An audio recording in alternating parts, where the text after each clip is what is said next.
A warm and friendly hello! Welcome to lovely Las Vegas for Coast to Coast Hoops with myself, Greg Hoops Peterson, now part of the VSiN Family Podcast. We've got an excellent podcast for you as we're going to be joined in segment number 2 by Tanner Kern of DraftKings. He does a tremendous job looking at a little bit of everything, whether that be college basketball, football, you name it, he does it. We're going to be chatting with him about what he's all noticed here in the first 3 weeks of the college basketball season, some of the games that he's eyeing up for this Wednesday, some of the things that have led him to some success with early season college basketball betting, and then in the final segment, going to get you guys picks and analysis on every game on the betting board for this college basketball Wednesday as we hit some bank shots. If you do have a question, comment, segment idea, what have you for this podcast, you have one of two ways to be able to fire those in. First one is my Twitter / X timeline at @GUNet_81. Keep in mind, letters EM. Naming does not matter, so as per usual, please do send these into the timeline. And the other way is via an Apple Podcast review. If you rate this podcast 5 stars, it is very much appreciated. From there, you're able to fire in whatever you'd like to hear on this podcast via that 5-star review. Did not get in any Twitter / X questions, but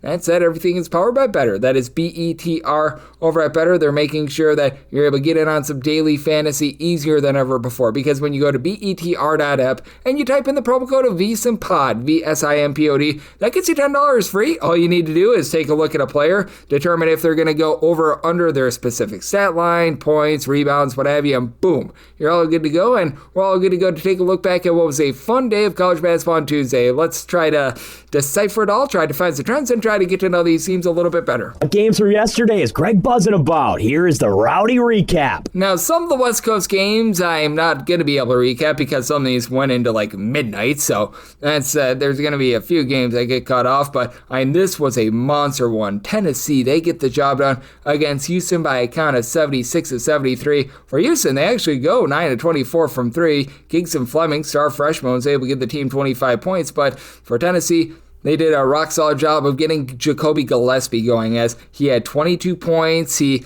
has had his turnover woes to begin the season, 0 turnovers in this one. And for Houston, they played even up with regards to turnover battle, 9-9, but Tennessee just found a way to get to the free throw line, 23 of 29 at the charity stripe. As for Houston, you had Chris Senek, the star freshman, gave you 11 rebounds, but he fouled out of this game, and that was the difference for Tennessee being able to get the job done. As Nate meant, only 9 points in this game, but Tennessee, they're able to find a way to persevere. The Michigan schools had themselves a fun day. Michigan State all over East Carolina, 89-56 the final. Michigan State has struggled from 3. No struggles in this game. 13 of 28 from the outside. Jackson Kaler, he goes 4 of 4 from 3, 16 points in 21 minutes. For East Carolina, it looks like it's going to be a very long year for them. They actually go 6 of 15 from 3-point, but 24 turnovers. Yeah, that's not good to say the least. And off the bench for Michigan State, Divine Ojukwu, hopefully I said that correct, he was able to give the team 16 points. And for the other Michigan school, in a rematch of the NCAA tournament, Michigan very much took this one. 102-72. It was 59-31 at the half for Michigan. 14 out of 35 from 3-point range, as Roddy Gale off the bench was able to give you 17 points. You had Yaxel Lendeborg supply 17 points. For Auburn, they lose the battle on the glass, 51-35. And for Auburn, they actually go 10-24 from 3. Keyshawn Hall, for his standards, honestly the world's best game, 15 points, but they just got dump trucked in every respect of basketball. And actually, Auburn won the turnover battle 9-8, but yeah, that was a pounding to say the least. For Kansas, they were able to get the job done, as they're in the very strange spot of being unranked right now, but they were able to take it to Syracuse by kind of 71-60. Without Darren Peterson, the offense has left something to be desired. They only go 5 of 16 from 3, but the defense was rock solid for Syracuse, just 7 of 30 from the outside. For Kansas, they had a really nice performance in this game from Flory Badunga, 13 points, 14 rebounds, 7 turnovers, but 2 blocks as well. And for Kansas, they did win that battle on the glass 49-29, so very rock solid on that front. If you're looking at something harebrainy before we get back into the ranked teams, this one just happened a few minutes ago. Rice was facing off against Florida Gulf Coast, and if you took the points with Rice, wow, this is just rough. Rice gets outscored in overtime by 15 points. Rice is unable to get the job done. They lose this game to Florida Gulf Coast, this by a count of 78-63. As you had 20 big points in this game from Mr. Ellerby for Florida Gulf Coast off the bench, Jordan Ellerby. And for Rice, they go 4 of 23 from three-point range. Rice in this game was up 24-17 at the half, by the way. So, man, that was not great, but this was rock solid. NC State, nice win and cover over Boise State, 81-70 the final. And for Boise State, they get to face a second Division II Hawaii team in the last month. As for NC State, they go 9-21 from three-point range. You had a relatively rock-solid performance here from one Mr. Darion Williams, 16 points out of him. For NC State, actually lose the battle on the glass, 38-36, but for Boise State, 11 of 33 from three and 21 out of 32 at the free throw line. They actually had a chance to be able to cover this game, but they did not make their free throws. But UNC, they were able to take it to the Bonnies of St. Bonaventure, 85-70 the final. As for North Carolina, Workman like 8 of 18 from three-point range. Caleb Olson, he had a solid game, 20 points, 12 rebounds. Didn't necessarily feel like super duper significant, but 10 of 10 at the free throw line. Then Henry Vassar, 24 points, 13 rebounds, and for the Bonnies, they just had a tough time down low. They lose the rebound battle by kind of 40-31. They did go 7 of 17 from three, with Daryl Simmons being able to supply 22 points. But for the Bonnies, just no match for North Carolina in that second half. And for Iowa State, they absolutely lambasted Creighton, this by kind of 78-60. As for this Creighton offense, it just has not been able to get online. They actually go 10 of 28 from three-point range, but they also won 6 of 11 at the free throw line. Josh Sticks, Jason Green both supply 15 points. But for Iowa State, they win the turnover battle 17-8. And for Iowa State, Killian Toure be able to supply 20 points in this one to be able to lead the way. Joshua Jefferson was able to give you 18 points as well, and they did this without Tamon Lipsby. So that shows just how dominant and how deep this Iowa State team is. And for St. John's, they got up very early on Baylor. They were up 20-4, and then they closed this game out, winning 96-81 for St. John's, 11-22 from three, much better from distance than a season ago. And Isaiah Sellers, big reason why, 5 of 7 from the outside, 22 points. And Bryce Hopkins, he is back and fully healthy, 5 boards, 5 assists, 26 points for St. John's. They actually lose a rebound battle, 48-34. As for Baylor, they had 26 offensive rebounds, but they also shot 37% from the floor. So St. John's, they were able to take care of business. They got the job done very easily in that one. Right now, as I'm doing this, you've got Iowa up on Ole Miss with about 2 minutes remaining. It looks like they should be able to close that one out. And we got a few minutes remaining in Gonzaga versus Maryland. The only question is whether or not you're going to get the over. Currently, as I do this, it's 94-56 with less than 4 minutes remaining. Gonzaga, 14 out of 30 from three-point range. A man of steel, Steel Venters, he is back, 4 of 7 from three-point range. Braden Huff, as of right now, 20 points in his time, and he's got about 3:30 remaining to be able to pad that stat line. And for Maryland, they have just not been able to take care of the ball. As I'm doing this, 18 turnovers and 18 made field goals. That is just not going to cut it. What is going to cut it is being able to put up 100+, and we've seen that from a few teams here on this Tuesday. Arizona State, they were able to get the job done over Washington State, 194. Rims very, very friendly out there once again in Maui. As for Ace Glass, he actually had a really good performance for Washington State. He was able to supply the team with 40 points, but Arizona State had Mo Odom on their side. He hit that big shot to be able to lift them over Texas a few days ago. He goes 5 of 7 from 3. He supplies 26 points for Arizona State, 11-23 from 3, 14 out of 26 for Washington State. Washington State loses the turnover battle, 11-10 though, and for Arizona State, they were able to win that rebound battle, 29-26, so they're on to the final in the Maui Invitational. And for Towson, they're into the final with regards to the ESPN Events Invitational, as they take down Liberty 72-69. Liberty cooled down from 3. They entered in this game shooting over 44% from the outside, 7 of 30 from 3. For Towson, they control the glass 39-25. Now, for Liberty, still a nice performance out of Caden Metheny. He was able to give the team 16 points, but Tyler Tejada, he comes up big for Towson. He was able to supply the team with 20 points. For Towson, they do a relatively solid job of keeping things clean with only 10 turnovers, so they find a way to persevere, and they get a nice big win, and also being able to get a good win. This was a non-tournament game. Indiana, all over Kansas State. How about 86-69 for Kansas State? They've been one of the better three-point shooting teams in all of college basketball, and they still go 8 of 20 from distance in this one, but this was a sloppy Joe's game. 19 turnovers for Kansas State, 17 out of Indiana, but for Indiana, Reed Bailey, 13 of 15 at the free throw line, 21 big points. Heck, Tucker DeVries only had 9 points in this game, but the team was able to win the battle on the glass 39-28. And for Indiana, they do go 22 out of 29 at the free throw line, so that allows them to be able to persevere, get the job done. Other games of significance that we saw on Tuesday, Tulsa all over San Jose State, 81-51. David Green with 16 big points. This is a Tulsa team that looks like they are back, and they are back in full force. And Loyola Chicago, 6 straight losses, with 2 of them coming to Mercer and Northern Illinois. No shame in losing to Northern Iowa, but they got completely blasted, 72-51. They were not competitive in this game whatsoever. For Northern Iowa, 12 of 28 from three-point range. They win the turnover battle 11-3. And for Loyola Chicago, you did have DeWilk Tavares be able to knock down a few shots. He gave you 9 points, but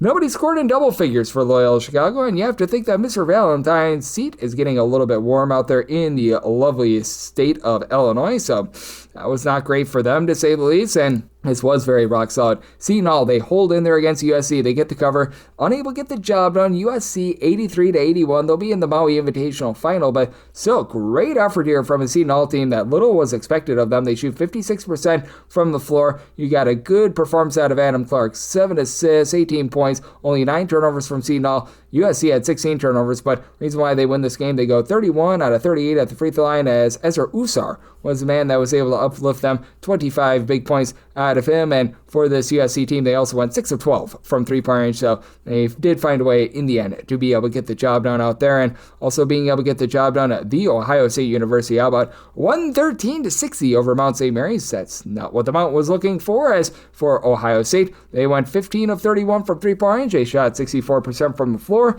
They won the turnover battle 13-8. They won the rebound battle 41-22. So that was a nice, good performance out of all the guys involved in that one. And this game was very harebrained, as it looks like Dominique Daniels might be out for a few days for Cal Baptist. He got a black eye and he was unable to perform, but for Cal Baptist, even without their main scorer, 76-61 all over San Diego, as San Diego gets outscored, I believe, 34-10 in the final 13 plus minutes. Cal Baptist was playing this game in their practice jerseys, and, well, they didn't need the flashy jerseys to hold San Diego to shooting 3 of 22 from three-point range, so that was harebrained, that was crazy. And if you're taking a look at some of the A-10 teams, George Mason, really nice win over Florida Atlantic, 74-65. Corey Mincy, he did a nice job in terms of supplying the team with 22 points, and George Mason actually, if I'm not mistaken, got up in this game 20-plus points. Florida Atlantic was able to make a little bit of a charge, but this is a George Mason team that's really lighting it up from three-point range. They go 9 of 17 from the outside, and for Florida Atlantic, they do in this game lose a turnover battle as well, 10-7. So George Mason was able to get that game played at their terms. And the other George Washington, our nation's first president,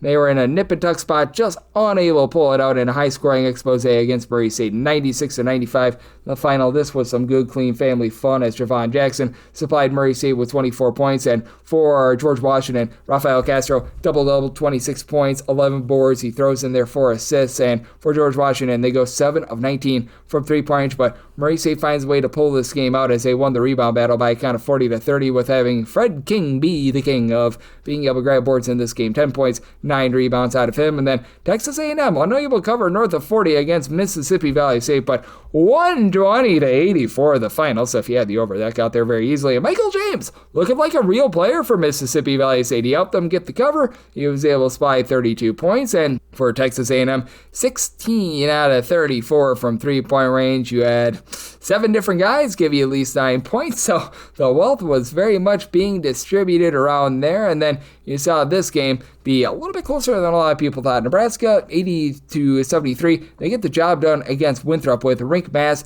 being the top player in this game. He was able to spy 30 points, but that was a little bit more of a nip and tuck spot. And then you saw New Mexico State and UC Irvine play one of the biggest slogs of the year. New Mexico State, 57-45 winners, as for UC Irvine, they shoot 27% from the floor, 2 of 16 from 3, and they lose the rebound battle 42-25. That does not happen to UC Irvine very often, as New Mexico State State. They win this game by 12 points despite going 2 of 16 from three-point range. If you're taking a look at trend-wise, what we're getting in college basketball right now, we are doing this with a few games still pending on Tuesday, but that said, we have been seeing the overs and the unders be relative equals. 501 overs to 504 unders with, I would say 6 games still pending for college basketball on Tuesday. And the favorites, about as 50-50 as it gets. Favorites on the spread, 501, 502, and 12 against the spread. You have seen quite a few favorites be able to reign supreme here over the last few days, and specifically on Tuesday in terms of the first few games that got done. Favorites 34 and 24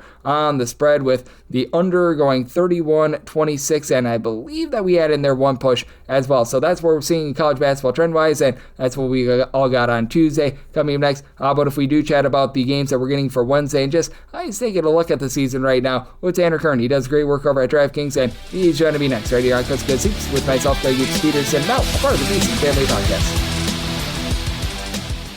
Are you looking to get an inside edge this college basketball season? Well, VSiN experts use CBB Analytics, the most comprehensive college basketball analytics platform in the world. See injury impact, on and off data, clutch time performance metrics, first versus second half splits, and so much more. Utilize the promo code of VSiN, that is VSIN, to get $30 off and find your betting edge over at cbbanalytics.com. That is cbbanalytics, all one word, .com. For anyone that is new to VSiN, well, I wish you a friendly hello. This is an attention to anyone that is new to VSiN because you're able to get some free stuff with our daily newsletter. It's a great way to catch up on everything that's happening in the sports betting world. It's delivered straight to your inbox every single morning. VSiN's newsletter offers picks, data, strategies for the day's betting menu, and so much more. Sign up for free today over at VSiN.com/newsletter. That's VSIN.com/newsletter, and start receiving your free newsletter tomorrow morning. That is VSIN.com/newsletter. Stay ahead of the game and bet smarter with VSiN. And we're back here in lovely Las Vegas for Coast to Coast Hoops with myself, Greg Peterson, now part of the VSiN Family Podcast. Always great to be joined by this man, as we've got Tanner Kern aboard. He does an absolutely tremendous job over at DraftKings, taking a look at a little bit of everything, whether that be baseball, college basketball, the NBA, NHL, UFC, you name it, he does it. He's a jack of all trades. He does a tremendous job over on his Twitter/X feed at Tanner Kern, first and last name, with an underscore after that, and just all across the DraftKings network and platform. And Tanner, it's always great to get you aboard. Thank you. Great to be here, Greg. It is great to have you aboard, and it's great to have all-day basketball as well. And just with regards to the first 3 or so weeks of the college basketball season, what have you made out of it? Because it has been very interesting to take a look at the way that things have been a little bit more up-tempo, and certainly we've been seeing some teams be able to rise and fall that I think have been very intriguing as well. Yeah, definitely. It's been interesting starts of the season. I just think, teams like Syracuse last night, keeping a game close with Houston there and stuff. It's been a lot of fun to watch. I've noticed something too as well, like the dogs are starting to come alive early a little bit. And I think the best part about the college basketball season, especially early on, is we don't have a lot of information. Teams are playing against these mid-major schools. So we're getting some pretty big spreads early on, which we can take advantage of from a betting perspective.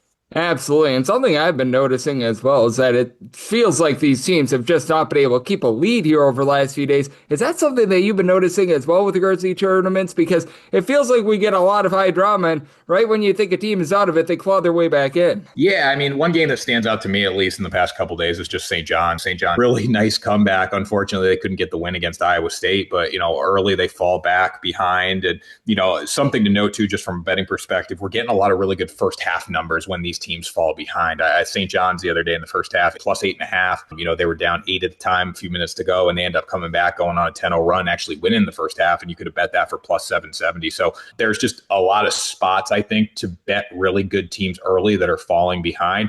Even, in the Syracuse-Houston game the other day, that was a spot where, Houston wasn't playing really well late. Syracuse was able to climb back in, so you had multiple chances to bet on Syracuse there. You had multiple chances to bet on Houston early on just because Syracuse was able to keep it close. So, yeah, I mean, teams are having trouble keeping leads. And that's what to be expected at this point in the season, really, when you just look at, the overall landscape of how well these guys are in shape, how much practice they've had together, and then also the matchups that we're getting. We're getting some really high-profile matchups with inconsistent teams at this point in the season. I mean, college basketball, as you know, Greg, is one of the most inconsistent sports out there because anybody can win on any given day if they knock down shots. So totally agree agree with you there. And it's something to note from a first half betting perspective, at least for me. That's something I've taken advantage of in these tournaments so far. No doubt about it, as we do have Tanner Kern. He does such a great work over at DraftKings. He's shown me on Coast to Coast Hoops, and I know you mentioned St. John's as a team that has really been standing out to you. Have there been a few other teams that you've been surprised by, whether that be to the positive or the negative, that have either exceeded or just fallen short of your expectations this far? Well, so far, UConn, I think UConn's finally back in that national championship conversation. Didn't have Terrace Reed the other night against Arizona, but they looked really good in that spot. You know, they're a team that's always going to be able to fight and come back. You know, Duke's always been good, as we know, right? Those have been two teams that have stood out to me. St. John's also, too. You know, I talked about them already, but I think St. John's is in a really good spot this year. They could score a little bit more, which is something to note. Last year, they didn't have that offense. This year, they're putting up 85, 90 points a game right now. They've stood out. And then, you know, Houston as well. That's a team that I've liked. But the team in the Big 12 that I've really grown fond of early on so far is Arizona. A young team. They play really hard. They're physical. I mean, even just going on the road to UConn and find a way to win and gamble. I know Reed wasn't on the floor, but they were just fantastic in that game, making shots in the perimeter, playing well down low, and just really physical in the paint. And that's something that you need to win a national championship for sure. Yep, absolutely. And I do think that Arizona team is going to be one of those teams to watch moving forward. And I certainly do think that it's going to be a lot of fun to see what we get out here in lovely Las Vegas on Wednesday. Now, unfortunately, we're doing this with a lot of TBD matchups to be had because that's just this time of year. We don't know what we're getting in the Maui Invitational as we record this because, again, those games that happen on Tuesday, they determine the matchups on Wednesday. But we do know that we're going to get the battle for Atlanta started, and this is always one of those marquee events, and I do think that this is going to be an interesting one. And is there anything that you're looking for in terms of things like Colorado State, Virginia Tech, or VCU South Florida, which I think are really big matchups out there in the Bahamas? Yeah, I mean, I do have a play in Colorado State versus Virginia Tech when we get lines there. I mean, I really do think Colorado State has a chance to win this game here. You know, you just look at how they've played so far this season, have a good record coming in. The sophomore Kyle Jorgensen, somebody to watch there, averaging 17 and 6 so far this season, shooting 65% from the field as a sophomore. I think he's going to be really tough for Virginia Tech to stop. Amani Hansberry has been good for Virginia Tech, obviously, and those two are just going to be battled down low in this spot. But I don't see a line in front of me, Greg, for this one yet, but I do like Colorado State to cover. Right now, I'm seeing Colorado State as a 2.5-point underdog. Yeah, I'll take Colorado State to win outright. I think this is a good spot for them.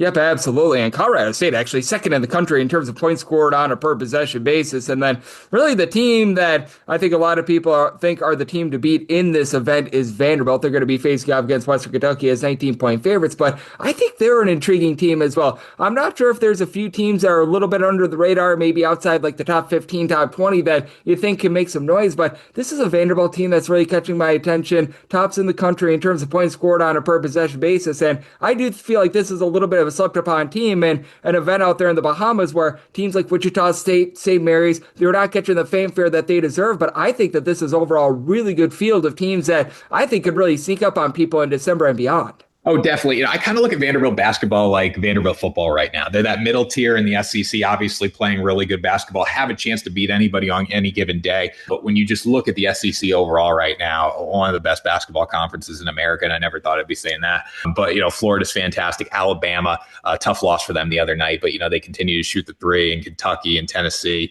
A lot of good teams in the SEC. But I do agree with you. I think Vanderbilt can play with anybody on any given day. I think they're going to be very successful in the battle for Atlantis. You know, you look at Tyler Tanner right now, 16 points, 2 boards a game, but shooting 54%. Really good for a guard there. They have a lot of talent across the board, and they're really athletic. You were saying they score consistently. So this is going to be a good spot for them. I think this tournament's going to show a lot, but overall, when they get into conference play, I do think it's going to be a little harder for them to stay alive just because of how stacked the SEC is at the top. Yep, absolutely. And I do think that the SEC has a lot of just talent in general, and maybe they don't have that top team like they had a season ago, but that said, just the overall depth of that conference, I do think is very much worth looking out for, as I do think that those mid-tier teams are going to be able to rise up. A team like an Ole Miss, who they're in action on Tuesday as we're doing this, that's a team game that I'm going to be looking for as well. And I do think that there's just a lot of those great games that we're going to be able to look out for in general. And with regards to the board for Wednesday, are there any sort of matchups that you do have your attention on? Because I know that we just talked about Colorado versus Virginia Tech, but I do think that all across the board, we've got some intriguing ones. Now, some of those are going to be coming available later on Tuesday/Wednesday, since we are doing this with a few TBDs. But is there any games in general that you're looking at and you're either going to be betting it or you're just intrigued by the teams and how they look?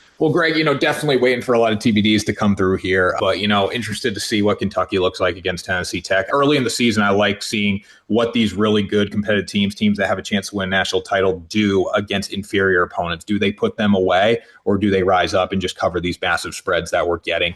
You talked about it before. We're seeing teams not able to hold leads. We're seeing a lot of underdogs and a lot of mid-major teams able to show up and play well against some of these favorites. So this is a spot where I'm looking at Kentucky. Also, just another thing, too, that I've noticed, there's been a lot of times so far where favorites have fallen behind early. Not fallen behind, but, say you take a 15 to 20-point favorite and they're struggling in the first half, you're getting a really good number for the second half, and then they're able to turn it on as they get a little more momentum. So looking at that game as well. Also looking at Texas Tech versus New Orleans here. New Orleans has been a really competitive basketball team, losing 81-78 to Mississippi State the other day, 85-76 to Fresno State. They beat Tulane, they beat TCU. This is a spot where they could not necessarily play spoiler to Texas Tech, but I just like watching New Orleans as an underdog team and going against a good Texas Tech team. So interested to see who covers the number there and see if New Orleans can keep their momentum going against some of these bigger conference teams. Yep, absolutely. And I do think that it's going to be a lot of fun to see what we are going to be able to get moving forward out of these teams. And I do think that we've got ourselves a lot of action that is going to be happening on Tuesday, that is going to be happening on Wednesday.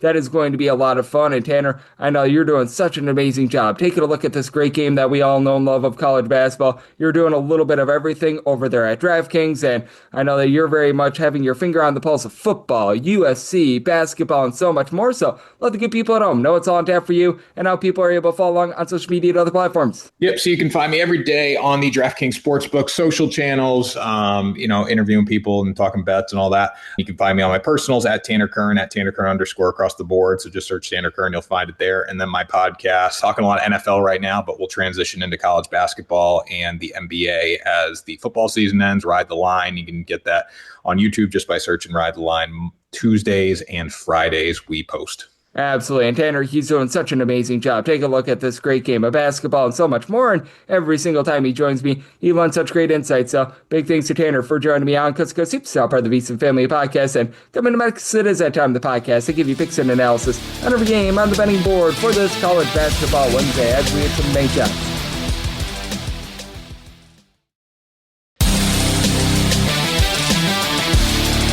Here in lovely Las Vegas for Coast to Coast Hoops with myself, Greg Hoops Peterson, now part of the VSiN Family Podcast. Always great to be joined by Tanner Kern, who does an incredible job over at DraftKings, taking a look at this great game that we all know and love of college basketball. And over there at DraftKings, he is a jack of all trades. He does a little bit of everything, and he does so also well. So a big thanks to Tanner for joining me in the last segment. Now it is that time of the podcast. I give you picks and analysis on every game on the betting board for this college basketball Wednesday as we hit some bank shots. Most financial establishments close at a certain time, but not here. It is time for a side and total on every game on today's betting board bank shots.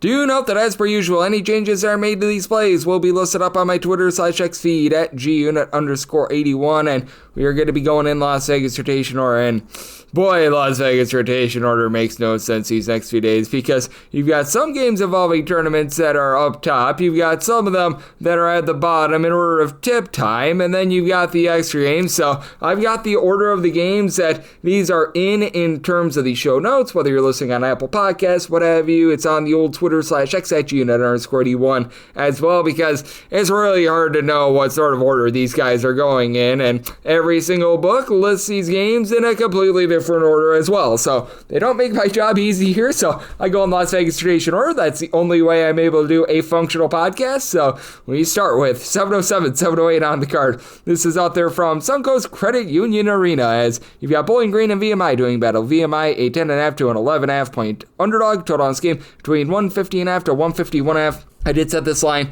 at an 8.5, so I'm going to be willing to take the points. For Bowling Green, they're looking to play a little bit more up-tempo under Todd Simon. When his teams had success over at Southern Utah, they were a little bit more fast, and the team has been very good at generating turnovers. As a matter of fact, a top 15 team in terms of turnovers forced on a per possession basis. Javante Campbell last year was generating 2.5 steals per contest, and he's up to 4.7 steals, 4.5 boards, 2.5 assists, leading the way with 19 points. He's been great. They bring in Eastern Kentucky transfer Mayor Wool, who's had some size at like 6'8". He's been able to give the team a little bit over his steal. He's right now shooting 50% from 3. Should see a little bit of a fall off there. And for Bowling Green, they do a great job in terms of generating those turnovers, but it's at the cost of being outside the top 225 in terms of opponent's 3-point shooting percentage. And this is a VMI team that they just love to go bombs away from 3-point. They're a top 10 team in terms of percentage of their shots that do come from 3-point, and they've taken good care of the ball. This is a VMI team that's only turned the ball over 10.3 times per contest. TJ Johnson has been that headline guy with 21.5 points, 8 boards, 2 assists, steal and a half per contest. He only shoots about 28.5% from 3, but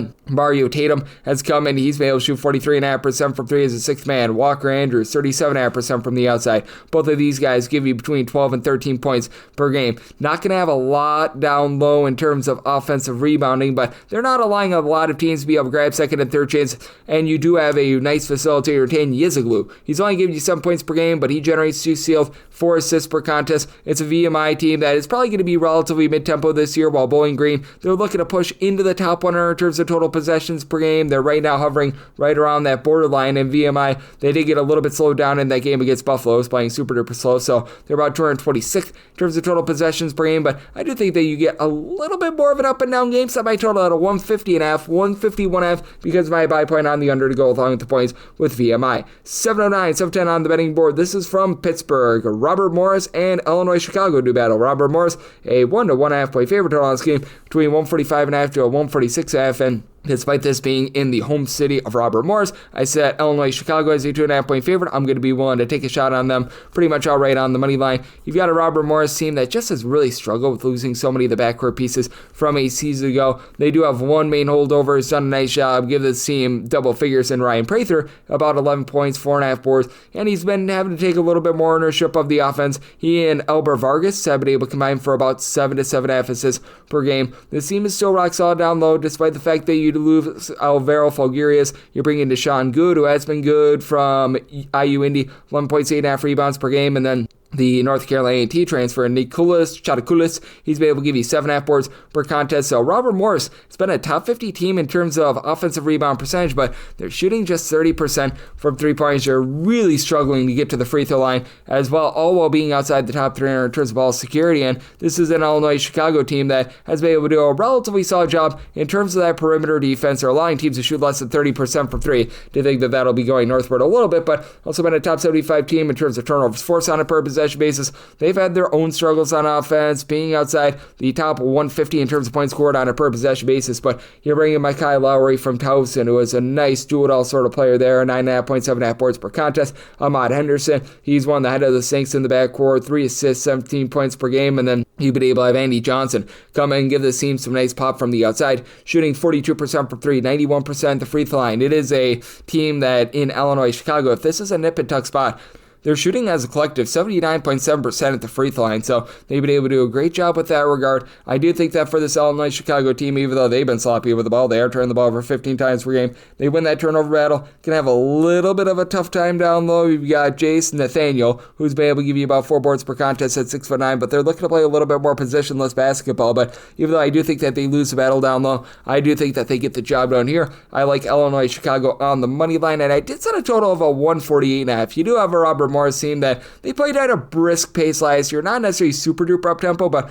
Robert Morris currently checking in about 229th in the country in terms of total possessions per game. You've got an Illinois Chicago team that's more around 133rd, so like the over to go along with Illinois Chicago on the money line. 7-11, 7-12 on the betting board. It is UNC Greensboro, Miami of Ohio doing battle from Jacksonville. Game is off the board because Greensboro played yesterday, but I've got my handicap. I said Miami of Ohio as a 9-point favorite. Willing to lay up to 8.5 with them, 9.5 or more. Take the points with Greensboro, and then I did set a total to where a 144.5 or less, and on the over 145.5 or higher, the under for UNC Greensboro. They just lost 9 of their top 10 guys from a season ago. You just don't have a lot returning for this unit. Not been the world's worst offense. They bring in Donald Whitehead from the non-D1 ranks. He's been able to give you 13.5 points per game. The freshman and KG Younger, you've got a lot of Youngers who play basketball there in the Carolinas. He's been able to give this team 12 points per contest. Valentin Pinedo dealt with a little bit of injury, comes in from St. Francis, Pennsylvania, giving the team 3 boards per contest. But Justin Neely, the guy that comes in from Albany, he's had to be Mr. Do-It-All, leading the team in points, rebounds, and assists, 14.5 points, 12 boards, 3.5 assists. Right now shooting 42% from 3, but that's not necessarily his forte, and for this Greensboro team, they're just not putting pressure on the ball.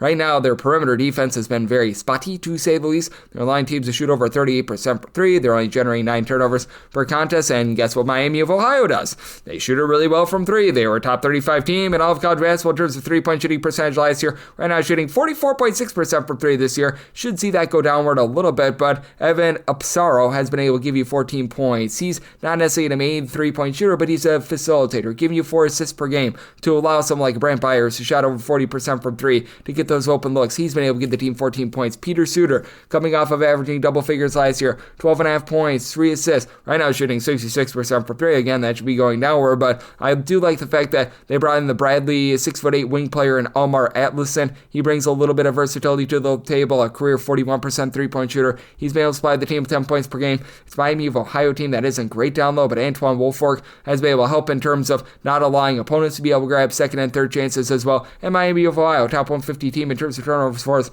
on a per possession basis. 8.5 or less. One to lay with Miami of Ohio, 9.5 or more. Take the points with Greensboro, 144.5 or less, and on the over, 145.5 or higher. The under, 713, 714 on the card. Mercer is playing us to Appalachian St. App State is a underdog here of 5.5 to 6.5 points. 141.5 is the total, and it is at a total of a 141.5. It's actually opened up at a 146, so 142 or higher. I am in on this total under. For Appalachian State, they're actually outside the top 275 right now in terms of points allowed on a per possession basis. I do think that you're going to see order be restored a little bit by this team. They're dealing with losing Dior Connors, a nice guard in the offseason, but they've held 3 of their last 5 opponents at 65 points or fewer. A little bit of warp numbers. You go up against Ohio State and a few other teams, and they should be able to do a nice job getting second chances against a Mercer team that's just not hitting the boards. Mercer is allowing 38.9% of opponents' misses to become an offensive rebound. That's outside the top 345 in all of college basketball. Now, Mercer's become a top 150 team in terms of points scored on a per possession basis. Baraka Okoji, who comes over from George Mason, he's been able to give you about 16 points, 4 boards, 5 assists. I like what he's able to bring to the table. Armani Mighty, he has been mightier. He's been able to give you 2 blocks. Began his career at Boston College as a little bit of a big man, but this is a team that's looking to play a little bit more positionless basketball. The perimeter defense has been a bit better. You bring in Zaire Williams, rock solid over at Wagner last season. He's right now shooting 42% for 3, 11 points per contest. Kyle Cuffey, he's someone that has been around the block over at Kansas and a few other stops, 9 points per game. And Brady Shoulders has been rock solid down low, 8.5 rebounds. Last year he was giving the team 5.5 points, 5.5 boards. He's really that main holdover from the season ago, but not a lot of depth with this Mercer team either. And then for Appalachian State, you do have a nice holdover that's been a bit of a do-it-all guy in Alonzo Dodd, who's been able to give you 9 points, 4 boards, 3 assists. This team is not the same as they have been on the glass in past seasons. They are outside the top 200 with regards to rebound percentage, but Luke Wilson, though he did not start in old school, he's been able to give you 8 points, 5 boards per contest. And then you've got Kassan Jennings, who's really been that main scorer, coming over from South Florida along Kennesaw State, 16 points,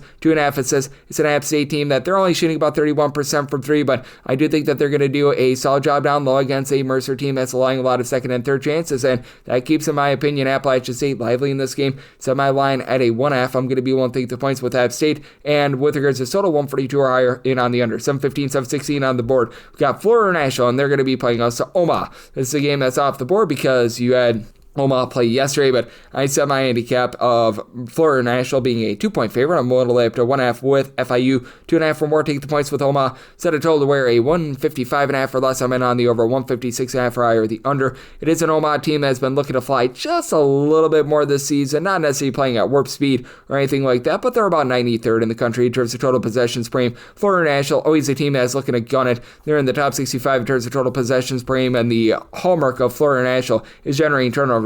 year in and year out, they're in the top 50 in terms of turnovers forced on a per possession basis. They're back in the top 75 this season, and a big reason why they've been a little bit better on offense is bringing in Wade Jackson, who he comes on over from West Georgia. He's only given the team like 9 points, 4 assists per contest, but he just helps flow this team in general. He missed a game about a week or two ago, but he should be good to go as he was returning for the James Madison game. And then you've got Corey Stevenson, who comes in from Cal Bakersfield, and Julian Mackey from Eastern Christian. These two guys have been able to combine for about 33 points per contest, both shooting in the mid-30s from three-point after Florida National last year was just absolutely dreadful with their three-point shooting. Florida National typically gets dump trucked on the glass. Right now they're playing in their 17 offensive rebounds per game, but they're getting absolutely dumped on the defensive glass as well. And the reason why they've been able to grab some offensive rebounds is that they played against non-D1 teams that have no size whatsoever. But for the Omaha team, they do lose so much of that size from a season ago. Losing Barkel Sutton for LSU, that is an issue. You've been able to have a pair of guys in Lance Waddle and Torney Osborne be able to do a nice job combining for about 33.5 points per game. Waddles has been able to give you 5 boards per contest, but he's the only guy giving you more than 4.2 rebounds per game. A freshman in Brock Scholl has been able to give you about 4 boards, but he's really not giving you a lot on offense, and it's an Omaha team that I think is going to get just relatively plastered on the glass, and with regards to opponents' 2-point shooting percentage, you're outside the top 350 with that regard. Now, they're doing an okay job taking care of the ball, only about 11.5 turnovers per game, but do think that Florida National wins out in this spot. I'm willing to lay up to 1.5 with them, 2.5 or more, taking the points with Omaha, and then a 155.5 or less in on the over, 156.5 for higher, the under, 717, 718 on the card. It is Wofford. They are going to be on the road. They're facing off against Northern Kentucky. Northern Kentucky, 4.5 to 5.5 point favorites, 148.5 to 149.5 is the total, and I did set a total here of a 146.5. I do like the under. These are two traditionally lower tempo teams. You've got a Northern Kentucky team that's in a lot of transition after they lose so much of that backcourt from a season ago. Still about 224th in the country in terms of total possessions per game. And Wofford had a very sudden coaching change in the offseason, but it's not as if this is going to be a team that's going to absolutely play like a rocket ship, but they are up with their just total possessions per game at about 195th in all of college basketball. But I actually said Wofford as the 2.5 point favorite. I like them outright on the money line. I know that there was a lot of, shall we say, turmoil in the offseason with Kevin Glittner taking over very late, but they were able to retain all their guys, and you've been able to get a lot of production out of Niles Malchowski, who comes over from Central Florida. He's been able to give the team 12 points, 3 boards, 3 assists, shooting in the mid-30s from three-pointers. It is a Wofford team that, overall, they're only shooting about 32% from 3, but they've been much improved on the defensive glass. This is a top 75 team with regards to defensive rebound percentage. You've had Luke Flynn give you some good versatility, 9.5 points, 6.5 boards, shooting in the mid-30s from 3-point. Brian Sumter down low has been able to give you 6 rebounds per game. Wofford has done a solid job in terms of taking care of the ball. Now, they themselves don't generate a lot of turnovers. They're outside the top 300 with that regard, but one of the hallmarks of Northern Kentucky is they're going to give it up on from 3-point range, but they're going to generate some turnovers. Right now, they've been a top 55 team in terms of turnovers forced on a per possession basis, but this is a squad that I do question their offensive ability as well. They've been outside the top 250 in terms of ball security as well. You're bringing Donovan O'Day, who is over at Kelsey Fullerton, 16.5 points right now, shooting over 40% from 3. I see a lot of regression there. You've got Dan Gresinger, the main guy that returned from his season ago, 38.5% 3-point shooting, 17 points per game, like his overall game, but this is also a unit that leaves a lot to be desired down low outside of LJ Wells, who he gave the team 6 rebounds per game last year, 10 points, 8 boards. He's been able to do a nice job there. I do think that you're going to get some good active hands here from Northern Kentucky, but I think that Wofford is going to be able to take care of the ball. That's going to allow them to just really unravel this defense as a little bit more, shall we say, soft down low. I do think that Wofford finds a way to get the job done in a relatively mid-tempo game. I set Wofford as a 2.5 point favorite. I like them outright on the money line. Made a total of 146.5. Almost went on the under. 719, 720 on the card. It is North Dakota State and Jacksonville State. They are going to be doing battle from First National Bank Arena, and right now North Dakota State a 1.5 to 1 point favorite, so it's between 141.5 to a 142, and set a total of a 139. I'm in on the under. Jacksonville State back outside the top 300 in terms of total possessions per game, and this is a North Dakota State team that is not looking to gun it themselves. North Dakota State last year outside the top 300 in terms of total possessions per game. Right now they're in the top 100, but that's because they had an overtime game thrown in there. I think that that's going to normalize itself, and North Dakota State is having to turn over a little bit of a new leaf. Last year, they were a top 5 team in all of college basketball in terms of their 3-point shooting percentage. That's down to 32% 3-point shooting, as you lose pretty much 4 of your top 5 scorers from a season ago. Now, they get back to Mari Wheeler-Thomas, who was missing all last season due to injury. He's come back. He's been able to give the team 12.5 points, and is shooting 46% from 3-point range. But you bring in Marquis Strickland, who was very rock solid over at Western Michigan last season as a 6'5", a little bit of a non-shooting wing, as he gave the team 11 points, 4 boards, a steal, steal per contest, but his career 23% three-point shooter is yet to make a three thus far this season. And North Dakota State always does a nice job of not allowing opponents to grab second and third chances with offensive rebounds, but they themselves don't grab a lot of offensive rebounds. You've got a 6'9" big man in Noah Federson, who last year he shot over 38% from three, right now shooting a nice hearty 11.8% from three, but he's giving you 2 blocks, 5 boards, 10.5 points per contest. But for Jacksonville State, I did have to set them as a 3-point favorite because I do believe in this defense as well. Now, neither of these teams generate any turnovers whatsoever. Both of these teams outside the top 320 in terms of turnovers forced on a per possession basis. So though they play slow, you don't necessarily have a lot of dead possessions with either of these teams. But I love the game of the Louisiana transfer Mustafa El Motakil, who's been able to give you 21 points, 7.5 boards, right now shooting in the mid-30s from three. AC Bryan, who comes over from Alabama A&M, has been able to shoot 40% from three. Does a bit of everything, 14 points, 4.5 boards, and he's been able to throw in there 2 steals per contest as well. So he's been able to help out that aspect of things. And then we've got a sleeper, in my opinion, Marcus Fitzgerald. He's been playing college basketball since COVID. He missed a year over at Tennessee State due to injury, but he, in 3 separate years for Tennessee State, was averaging 11 plus points per contest, only giving you 5 points per contest. We should see that go northward. And for Jacksonville State, they are always a top 75 team with regards to rebound percentage. Maybe they don't have quite as much size as a season ago, but someone like Jamar Franklin has been able to do a nice job coming over from Georgia Southern. He's been able to give the team 9 points. He's a guy that does a good job in terms of playing some sound defense as well. And then you've been able to get about 7 rebounds per game out of Benaku Vongo, who comes over from Eastern Carolina. He's a 6'5", little bit of a do-it-all player, and I do think that Jacksonville State going to be able to do a good job of winning the battle on the glass. Right now, they're allowing opponents to shoot 22.5% from three. That'll certainly go northward, but this is just not the same shooting team with the Bison from a season ago. So, one of the Jacksonville State set them as a 3-point favorite, like that under, set my total at a 139. 721, 722 on the card. New Mexico State and Georgia State are going to be doing battle. This is a game that is off the board, and it's from Hard Rock Arena out there in, I believe, Cancun, but that said, I've got my handicap. I did set Georgia State as a underdog of 4.5 points, so going to be willing to lay up to 4 here with New Mexico State, 5 or more to get the points with Georgia State, and then I did set a total here of a 139.5, 139 or less in on the over, 140 or higher the under.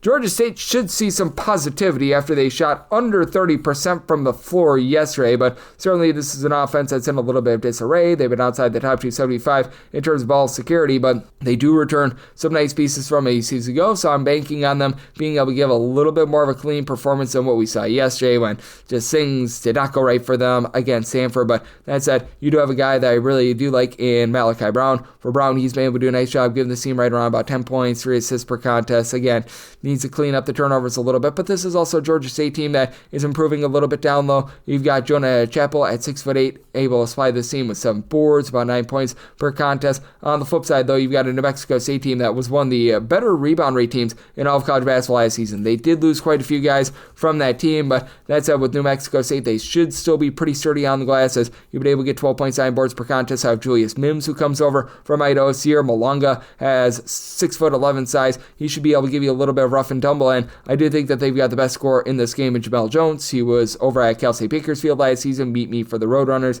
Their primary guy supplied that team with 19 points, 2 assists, shot in the mid-30s from three-point range, and this season he's been able to supply this team with 18 points per game. So love what he's been able to do for this team. And then you have Tayson Eaglestaff, who was supposed to be coming into the program from the non-D1 ranks. That's of relation to Trayson Eaglestaff. He has yet to get out there on the floor, so that's been hurting them. And I do think that Chris Terrell was a really good Division II player. He's only been averaging 4 points per contest. You should see he and the Hampton transfer Kyrie Mullen be able to give you a little bit more as well. This is a New Mexico State team that I think has relatively good depth. They like to slow things down outside the top 200 in terms of total possessions per game, and last season, top 25 team in terms of opponents' 3-point shooting percentage. They do a good job locking down there, so I decided to wear a 4 less. I'm willing to lay with New Mexico State, 5 or more, taking those points with Georgia State, and then 139 or less, and on the over, 140 or higher, the under, 723, 724 on the card. Southern Indiana is going to be on the road against Valparaiso. Valparaiso finds themselves as a 9.5 to a 10.5 point favorite. 149.5 is the total, and set my line at a 5.5. I'm going to be willing to take the points with Southern Indiana.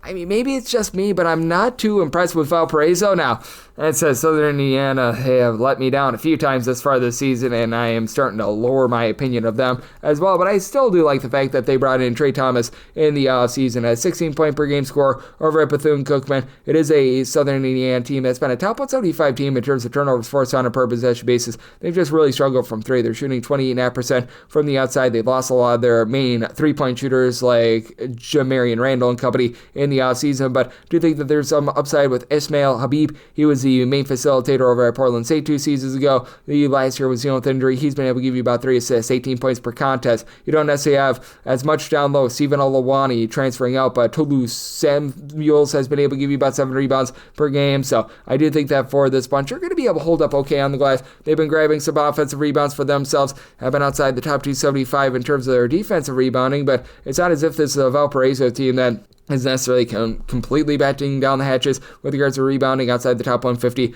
With that regard, though, I like the transfer of Owen Dees. He comes over from Texas A&M Corpus Christi, 8 points, 4 boards. He's able to give you a steal per contest at 6'8". Good versatility there. And Rakeem Chaney has really been the guy that has stepped up for this Valparaiso team. 18.5 points on over 53% three-point shooting. He has come on up from the non-D1 ranks and he's been able to do a pretty rock-solid job. Looking for a little bit more of Isaiah Barnes. He was a starter the last few seasons over at Tulsa, began his career over at Michigan last year at Tulsa. 9.5 points, 4.5 boards, shot in the mid-30s from 3, and right now he's giving the team just 6 points per contest, so that has left a little bit of something to be desired. Valparaiso has been able to step it up a little bit more on defense, ranking in the top 200 with regards to points allowed on a per possession basis, and they've been able to keep their possessions clean. For Valparaiso, only about 9.8 turnovers per game, so they've been rock solid there. That said, I do think that Southern Indiana going to be able to hold in there. Neither of these teams are going to be looking to play super duper up tempo, but neither of these teams are like a total snail either. Valparaiso right now about 268th in the country in terms of total possessions per game, and Southern Indiana,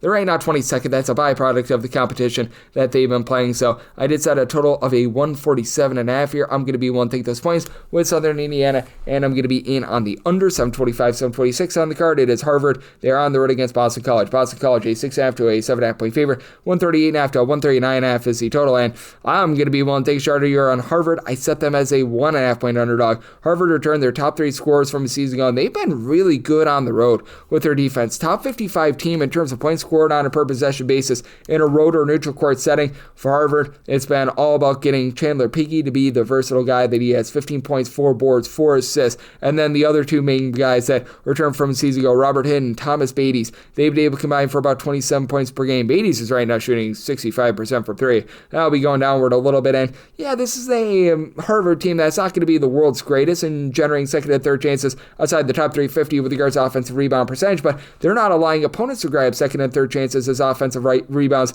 either. You've been able to have some good production out of Tay Barber, who's been able to give you 12 points per game. They're dealing with an injury to Austin Hunt in the backcourt, so that's been hurting them a little bit. But then you take a look on the flip side for Boston College, and this has been a unit that's been in the bottom 50 in terms of points per possession at home. They've already lost to Central Connecticut at home, but that's a good Central Connecticut team. But it's all based around Donald Hand at this point. 16 points, 6 boards. You need to get a little bit more out of the backcourt, as Fred Payne has been able to give you about 12.5 points, shoots only about 31% from 3, and Boston College should see a rise with their 24% three-point shooting, but this is not going to be any sort of amazing three-point shooting team, and you've got a guy like an Aiden Shaw has been trying to give you about 5 points per game. To his credit, down low, he's been able to get the same 9 points per contest, and this has been a Boston College team that has been a top 125 team with regards to rebound percentage. They've been holding teams to shooting less than 30% from 3, but I do think that this Harvard team is going to be plenty efficient on the offensive side of things. I do think that this is going to be a nip and tuck game. I set Boston College as a very, very slim favorite of 1.5 points, so I'm going to be one take those points with Harvard. And with regards to the total, I think that you're close enough for late game felling. I do think that Harvard, even though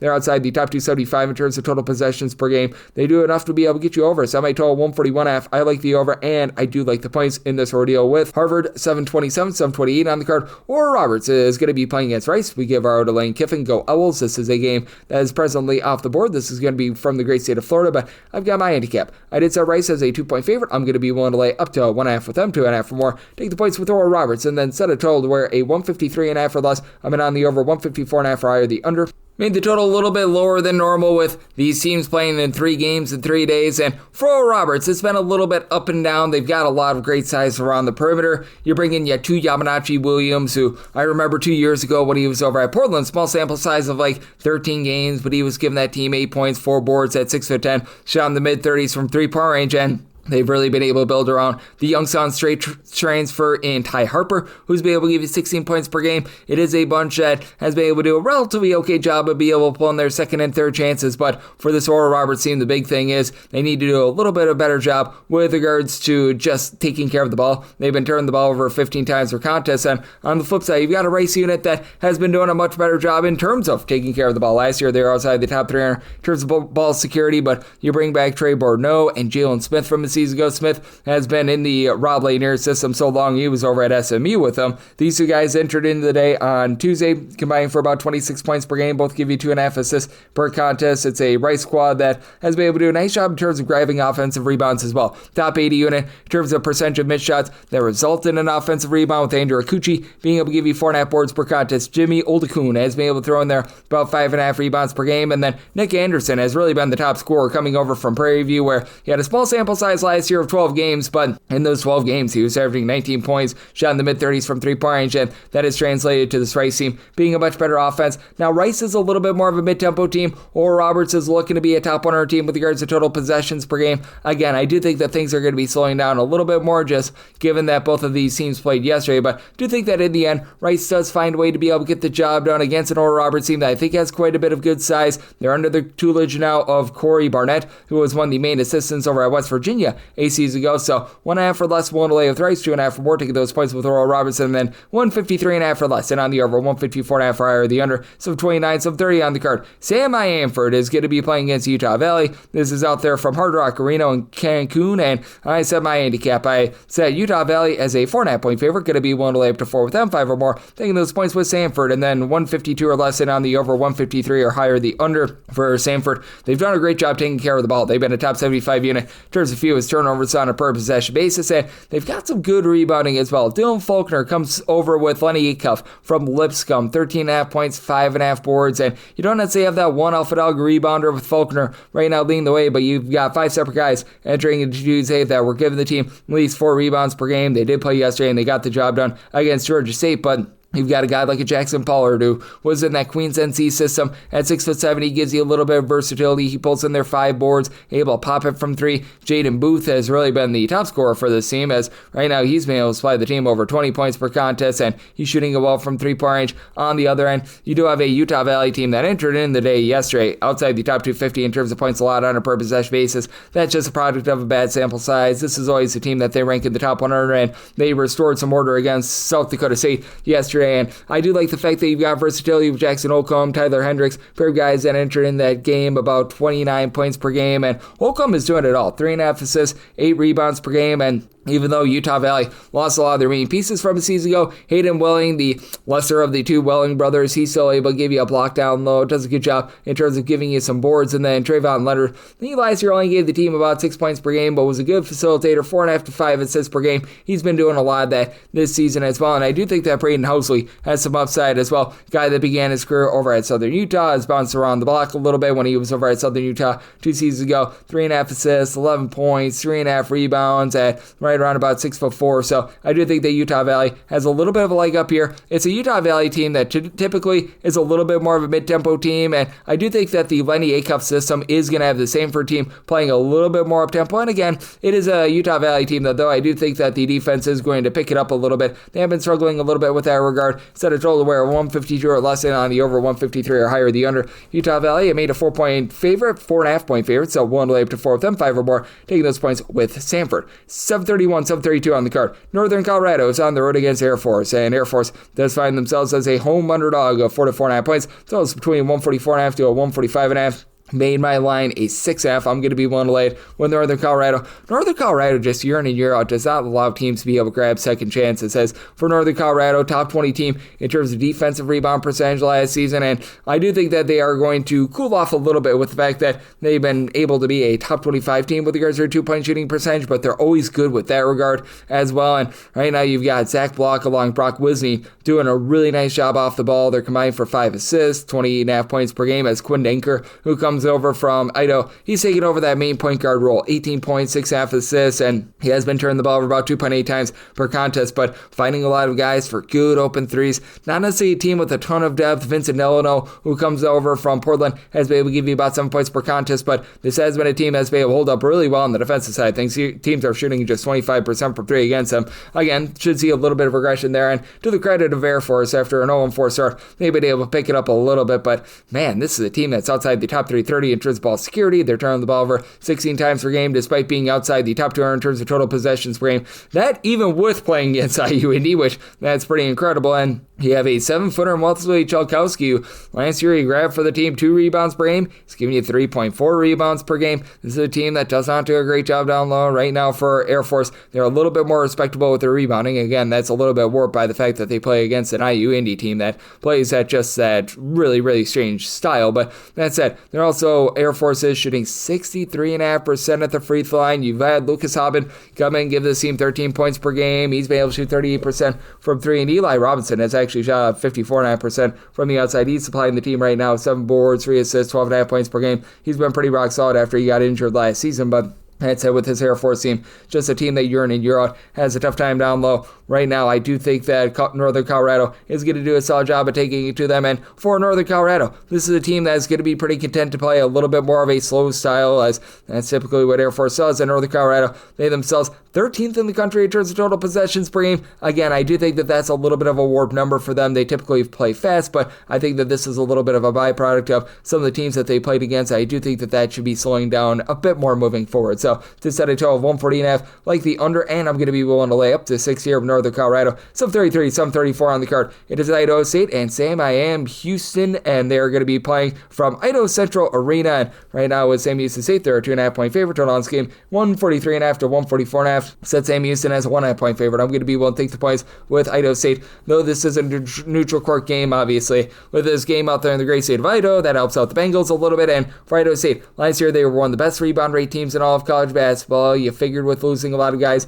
by the transfer portal that would take a little bit of a setback, but I mean, they're still doing a good job on the glass. They're still a top 75 team with this regard, as one of the main holdovers from a season ago, Connor Hullenbeck, has been able to come in and give the team 5 boards, 13.5 points per game. Evan Otten is one of your main returners, and he's only been able to give the team like 4 points, 4.5 rebounds per game, so they've done it without a ton from him, but they bring in Lachlan Brewer, who I liked over at Sacramento State. He over at Sacramento State gave that team like 6 points, 3 boards, a little bit of this and that, and was a 44% three-point shooter for them. Right now he's shooting 20% from 3. I do think that that's going to be going a little bit northward, and for Idaho State, one of the big things for them is generating a few more turnovers. They're outside the top 275 in terms of turnovers forced on a per possession basis. They've been losing the battle around the perimeter, but I do think that they should be able to do a solid job down low, and you've got a Sam Houston State team that last year they were outside the top 300 in terms of points allowed on a per possession basis, and the loss of Lamar Wilkerson has this offense at a little bit more flux, as now it's a whole is greater than the sum of its parts approach. You don't have a single guy that's giving you more than 10.8 points per game, but right now you've got 7 different guys that are supplying the team with at least 8.4 points per game. Vikajo Illich, one of the Illich brothers that comes over from Loyola, Maryland, has been able to give this team like 11 points per game. You've been able to have a good go-to rebounder in Kashi Nat, who's been able to give you about 4 boards, 2.5 steals. He's been a do-it-all sort of defensive player. Sam Houston State, after they were a top 50 team with their three-point shooting last year, down to about 30% from the outside, but they've also been able to do a nice job grabbing offensive rebounds. Top 50 team with regards to their offensive rebound percentage, bottom 50 team, and allowing other teams to grab offensive rebounds as well. So there's been a lot of second and third chances for both they and their opponents, but do you think that in the end, Idaho State's going to be able to hold in there? I do think that the overall just versatility and the amount of depth that you've got with Sam Houston State, especially with bringing in Isaiah Manning, who comes over from TCU, nice 6'8" versatile guy that's shooting 35% from 3, ultimately wins out, but set a line here of a 1.5. So you're at a 2+. I'm going to be willing to take those points with Idaho State. Made a total of 145.5. I think that you're close enough for late game filling, and Idaho State seems to be playing a little bit faster than a season ago. So also on the over, 735, 736 on the card. Tennessee Tech is going to be on the road against Kentucky. Kentucky's at 37.5 point favorite, 156.5 is the total. Did set a total here of a 161.5. I'm going to be in on the over for Kentucky. They've had a little bit of a tough go of it from 3-point range to begin the season, but I have every reason to think that against a Tennessee Tech team that, well, they don't necessarily do a great job on defense, well outside the top 250 in terms of points allowed on a per possession basis, that they're going to be able to right that ship. You've got a Tennessee Tech team that's a relatively mid-tempo team, about 156th in the country in terms of total possessions per game, but they are going to have no chance down low against this Kentucky team, even though they're still dealing with the injury to the big man that comes in from Arizona State, Jaden Quantins. Tennessee Tech, they had Daniel Igbeniwe down low, to a relatively solid job for them last season. Now you're looking to a freshman in Jacob Whitted, who's at 6 of 7, give you 5.5 rebounds per game, and Danny Pounds, who's been able to give you 5.5 rebounds per game coming in from Hampton. They really hold it down. They're going to have no chance against the likes of a Michael Moreno, who's saying 7 feet tall. Brandon Garrison has been able to give you some good guys size. Now, you've got a Tennessee Tech team that does have a little bit in the backcourt. My guy Cameron is a guy that's been around the system for a few years, 14 points, 4 boards last season, was a guy that really struggled from 3, is up to 40% this season. Do think that you're going to be seeing a little bit of regression there, but Judge Juwan Nichols has also been able to give you about 11 points, 5 boards per contest, so you have some versatility there. Problem for Tennessee Tech right now is turnovers. This team is well outside the top 300 in terms of ball security, and this is not a Kentucky team that's going to be heat-seeking missile in terms of generating turnovers or anything like that, but that's a bit of an issue, and you do have a Kentucky team that has been able to get a lot out of Denzel Aberdeen, who comes over from Florida, 13.5 points, 4.5 boards, 3.5 assists per game. Jalen Lowe has done a nice job as a main facilitator when he's been out there on the floor, but he's been dealing with a lot of injuries. That's a big reason why this Kentucky offense hasn't necessarily been able to fire on all cylinders. He's been out ever since the Louisville game. I would think that he's going to be out of the fold once again here, but you still have Colin Chandler, who's been able to take some strides forward, give you about 11.5 points per game. They've had the ball in the hands of Ortega Owe a little bit more, and even though he might not be the cleanest guard with regards to facilitation, he's much better than the 30% three-point shooting that he's shown this year. That should be going northward, and they've also been giving some minutes to Jasper Johnson as well. He's a freshman that comes in. He's been able to give the team 3.5 assists per game. So even though they're dealing with that injury to Lowe, I do think that for Tennessee Tech, they're going to get it taken to them. I think that Kentucky is going to be really looking to burst up their tempo as well. Did set a total here of a 161.5. So I'm going to be in on the over. Set my line at 37.5. I'm right now seeing a 38 out there. 38, that bare bones minimum buy point on the over on Tennessee Tech, but we'll be willing to take 38 plus with Tennessee Tech to go along with that over. 737, 738 on the card. Columbia is on the road against Fairfield. Fairfield, a 2.5 point home underdog. The this game between 146.5 to a 147.5, and with Fairfield, I'm going to be willing to take a shot on them outright on the money line. I did set them here as a very slim favorite, and with Fairfield, I do think that they're going to do a nice job in terms of winning the turnover battle. They're right now 40th in the country in terms of turnovers per possession on offense. Columbia's 328th. Now, Columbia's done pretty much everything else well. They're a top 100 team in terms of points allowed on a per possession basis after they were brutal last year, and Kevin Hovde, who comes over after being an assistant over at Florida, he's doing a heck of a job with this team. You retain the likes of Zanu Eddie Bedry along with Blair Thompson. Both of these guys are 6 foot 7 or taller. They've been able to combine for 22 points, 13.5 boards, and both are able to pop it from 3-point range, with both shooting over 40% from 3. Should see a little bit of regression with the fact that Columbia is right now shooting 40.3% from 3-point range, but team is also doing a nice job on the glass. They've been a top 125 team with regards to rebound percentage, and even though you don't have that main facilitator like you had a season ago in Geronimo Rubio de la Rosa, you've been able to have Kenny Nolan give you 17 points per game, but not having that main facilitator has really led to a lot of turnovers. Now, this is not a Fairfield team that's going to be going out there and generating a billion turnovers or anything like that. This is a team that's outside the top 250 in terms of turnovers forced on a per possession basis, but should also see a little bit of a bump up from the fact that they're only shooting 30.8% from 3-point range, despite the fact that Braden Sparks and Deuce Turner down for what in the backcourt. They've been able to do a nice job combining for a little bit over 29 points per game. Between the two of them, they're shooting just below 40% from 3-point range, but this team should be able to do a solid job of holding in there on the glass with Brandon Benjamin, who's been able to give you 8.5 rebounds, block and half per contest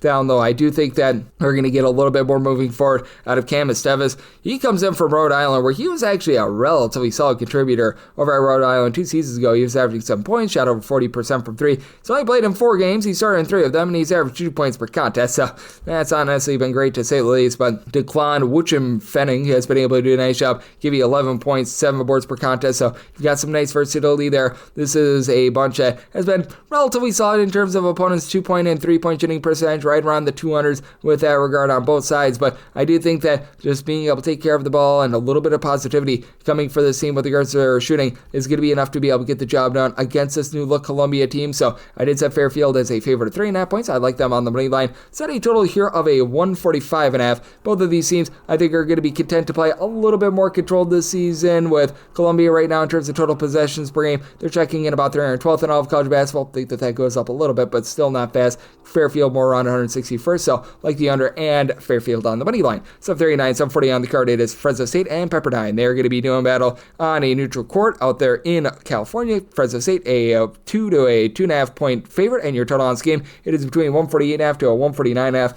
I did set Fresno State as a 2-point favorite, 2.5 plus. I'm going to be willing to take those points with Pepperdine. Fresno State does look a little bit improved from the season ago, and last year, Fresno State was really looking to bump up their tempo. They were a top 25 team in terms of total possessions per game. They backed off on that a little bit more this year. Right now for Fresno State, they're checking in 154th in the country in terms of total possessions per game. You've got a Pepperdine team that has a whole bunch of moving parts, and for Pepperdine, they've been a mid-tempo team themselves at about 136th in terms of total possessions per game. But for Pepperdine, I do think that having a 6'10" versatile piece like Daniil Dozic, who's back for season number 2, is going to be able to help them out. 14 points per game. Really doesn't pull in any rebounds whatsoever, but he's been shooting over 40% from 3. You've got Aaron Clark, who began his career over at Wake Forest, giving you about 16 points per contest. It's a Pepperdine team that, despite the fact that they've got a lot of mixing and matching in the backcourt, they've actually done a solid job taking care of the ball with Style Phillips, who comes over from Grand Canyon. He's been able to give the team 12 points, 6 assists. I like what he's been able to bring to the table. And then on the other end for Fresno State,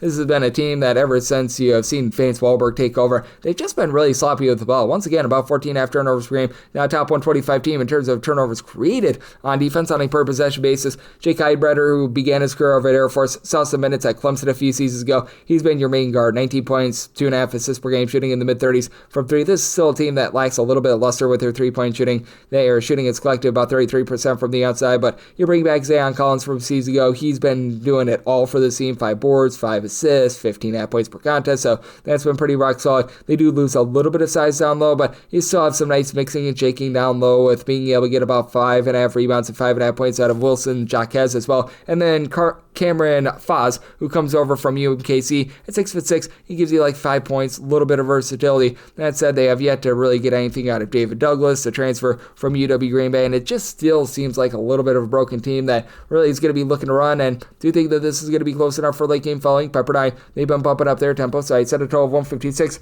I like the over, and at 2.5 plus, going to be willing to take those points with Pepperdine. 741, 742 on the card. Eastern Michigan is on the road against Cincinnati, and yes, we're on to Cincinnati, who's on to being a 22.5 point favorite. Total on this game between 145.5 to a 146.5, and did set a total here of a 151. I'm in on the over. Cincinnati is for some reason playing much more up tempo. Last year they returned 80th in terms of total possessions per game. They're up to now 40th. They're not necessarily doing the greatest job in terms of offensive execution, but they should be able to grab a lot of second chances, third chances, with Baba Miller and Mustafa Team combining for 18.5 rebounds per game. You've had Day Thomas be a relatively solid shooter for this team. Last year shot 40% from 3. Right now shooting 53% from 3. That'll cool down, but he's been able to give the team 12.5 points per game. And then Sean Abey has been able to be relatively solid. He's been able to give the team 13 points per contest. I did set this line here at 23, mainly because I am just not a believer in this Eastern Michigan team whatsoever. As for Eastern Michigan, they've actually been a okay defensive team. They're in the top 200 in terms of points allowed on a per possession basis, but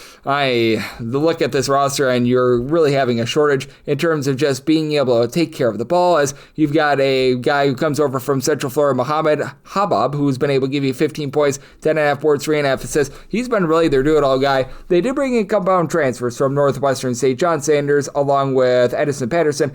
You've had Sanders be able to give you about 8 points per contest, a little bit more of an off-the-ball scorer that's shooting 26% from 3. Patterson's right now shooting 57% from 3. There will be regression there, but he sets the stat sheet, 12.5 points, 5 boards. I do like his game. And then Mac Manziel comes in from Detroit. He's been able to give the team a little bit of pop from the outside, shooting 39% from 3, but last year Detroit was outside the top 300 in terms of opponents' 3-point shooting percentage. They're back outside the top 235 this season. They've been doing a little bit of better job on the boards, but I do think that an Eastern Michigan team has been outside the top 175 in terms of taking care of the ball. A bunch that has been beating up on some lesser competition. Then we saw them get dump trucked against Louisville, giving up 87 points in that game. I think that they're going to be giving up quite a bit here. I did set my line at 23, so here the 22.5. I'm a little late with Cincinnati, and I'm in on the over. I set my total at a 151, 743, 744 on the card. It is Louisiana Tech, and they're going to be playing host to Indiana State. And Indiana State finds themselves as a very slim underdog here of 1.5 points. So on this game, it is 140.5, and this is a revenge bout. These two teams played last week, and in that game, Indiana State actually won 60-51. I think that revenge is had here. I set my line at 5 with Louisiana Tech being the favorite. I'm going to be willing to lay it. Indiana State has slowed themselves down a little bit from a season ago. Last year, they were like a top 50 team in terms of total possessions per game, and last year, they were outside the top 280. In terms of points allowed on a per possession basis, they currently find themselves in the top 150, but I do think that you're going to see a little bit of regression there. Right now for Indiana State, about 176th in the country. In terms of total possessions per game, Louisiana Tech is playing very slow and controlled right now, about 260th in the country in terms of total possessions per game, but the three-point shooting should be warmer than it was in that previous game.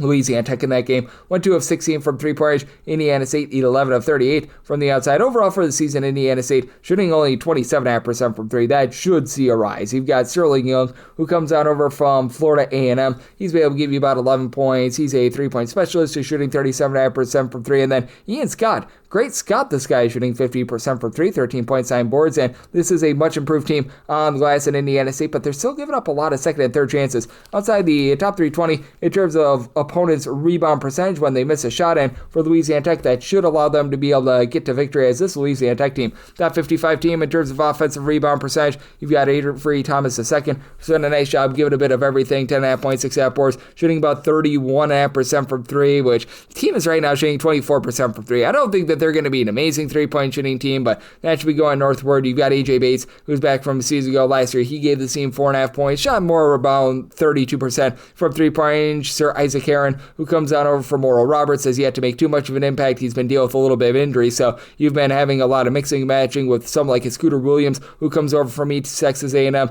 Over there, he wasn't a great three-point shooter, but he's able to give you like 11 points. Throw in there like 3 boards. It's a 6'5", little bit of a do-it-all guy, and for this Louisiana Tech team, they're pretty solid at generating turnovers. Top 155 team in terms of turnovers forced on a per possession basis. I do think that we see their shooting go northward. I think that they control the boards and get their revenge in a bit more of an up-tempo game. Semi-total 145. I like the over, and with Louisiana Tech, going to be willing to lay up to 4.5 with them. 745, 746 on the card. It is Memphis, and they are going to be playing host to Southern Illinois. Southern Illinois does find themselves as an underdog of 10.5 to 11.5 points, and so on this game, you're going to be getting it at a 159.5. I'm going to take the points with Southern Illinois. I did set them as an underdog here of 7.5, and for Memphis, when they've been a 10-plus point favorite in their last 26 games, they have covered 3 of them. They've had 1 push, and I'm pretty sure that they have been like 3-23-1 in their last 27. Like, man, it's just not a good track record whatsoever. When little is expected of Memphis, they come up big. When a lot is expected, they come up little. And for Memphis, they're outside the top 200 in terms of points scored on a per possession basis.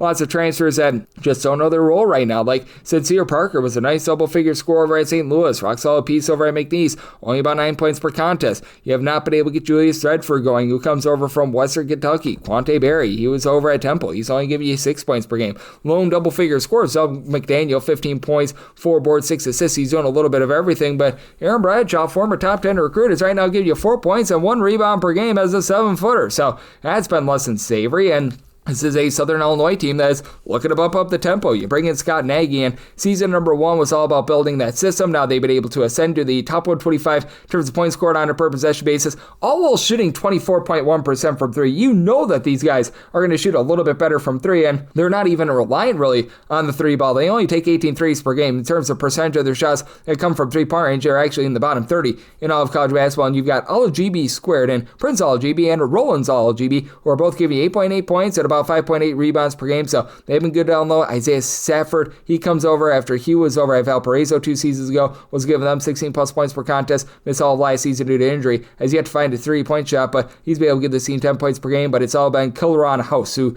comes over from Jacksonville State. He's right now supplying 18 points, 3 boards, 3 assists. He's been able to do a nice job there, and he's shooting 38.5% from 3-point. This is a Southern Illinois team that's not going to bring a ton of ball pressure. They generate about 12 turnovers per game. They've been able to do a pretty solid job with their 2-point shooting defense. They've been a top 100 team with that regard, with LGB squared doing a nice job on that front. But I do think that Southern Illinois is going to do a nice job bumping up the tempo. I think that we see some positivity with their 3-point shooting and a little bit of a higher scoring game. So by total 161.5, I like the over, and with Memphis going set them as a 7.5 point favorite, taking those those points with Southern Illinois. 7:47, 7:48 on the card. It is Northern Arizona, and they are going to be playing against the Southeast Missouri State. You saw SEMO play yesterday, so that's why this game is off the board, but I've got my handicap. I said Northern Arizona is a 2.5-point favorite. Want to lay up to a deuce with them, 3 or more taking the points with Southeast Missouri State, and they made a total of a 146.5, 146 or less, and on the over, 147 or higher, the under for Southeast Missouri State. They've cranked up their tempo a little bit more this year, entering the SJ about 83rd in the country in terms of total possessions per game. We've got a Northern Arizona team that is ever super duper fast or super duper slow. They're about 128th right now in terms of total possessions per game, and for Northern Arizona, they did lose their top 3 scorers from the season ago,